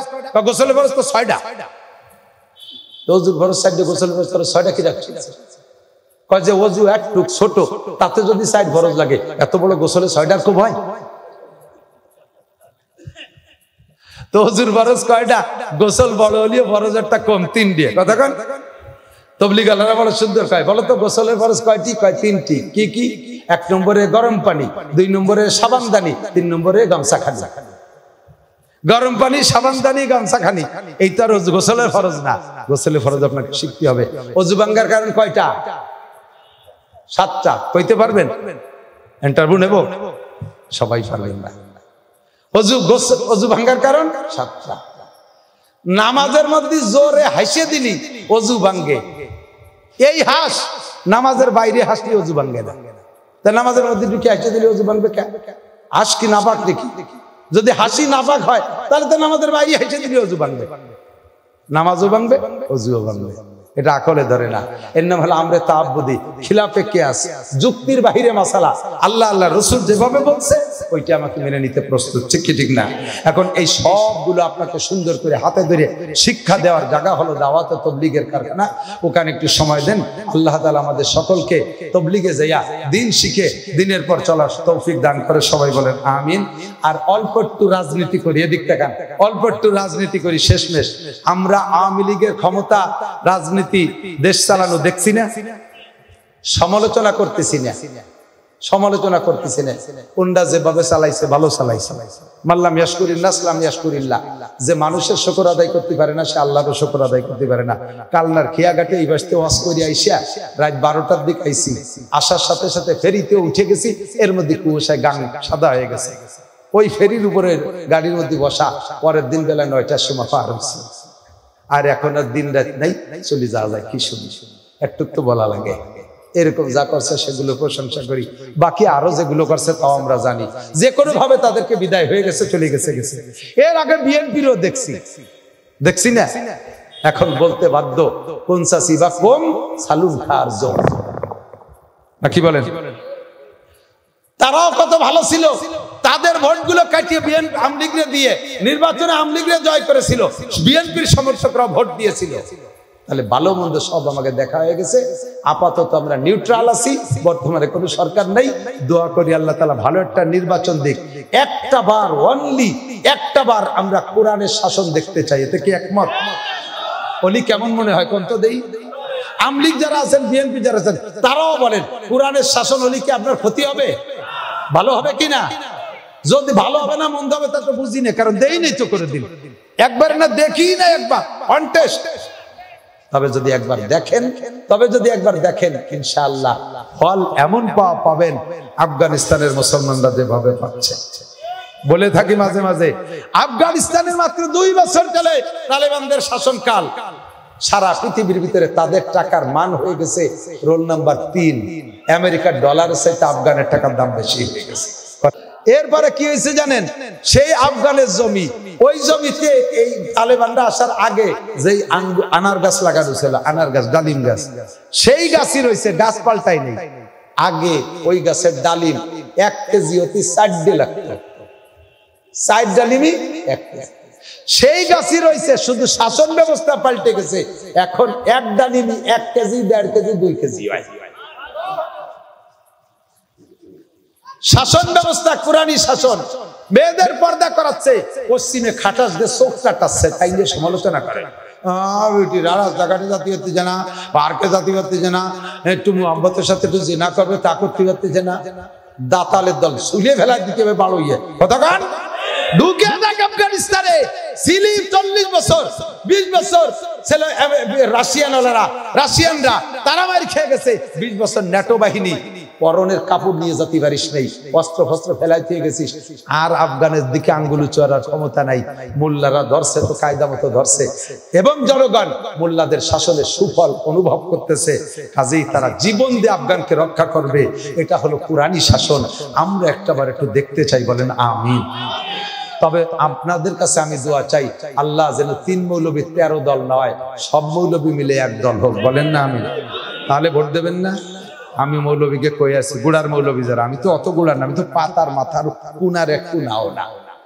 গুড়ার মৌলবীকে কাছে বলি সবসময়, যদি বসার সুযোগ পাই, এত বড় সুযোগ ছেড়ে দিলে কিয়ামতে আল্লাহর কাছে জবাব দিতে হবে। আওয়ামী লীগ আর কি জবাব দেবে, বিএনপি আর কি জবাব দেবে? সবচেয়ে জবাব হুজুরকে দিতে হবে। এই সুযোগ পাইতে কেন ছেড়ে দিলে? যার যার পদ, যার যার মর্যাদা, যার যার সভাপতিত্ব, যার যার মহাসচিব পদ ধরে রাখবা, আবার তুমি এক হবা, তা হবে না। ছেড়ে দাও, আমার কোনো পদের দরকার নাই, আগে ইসলামী হুকুমত কায়েম হোক। কতক্ষণ টিকে দিন না। আমরা হুজুররা আপনাদের কাছে দোয়া চাই, আল্লাহ যেন এই দোয়াটা কবুল করে নেয়, বলেন আমিন। এই দোয়াটা কবুল করে নেয়, সবাই বলেন আমিন।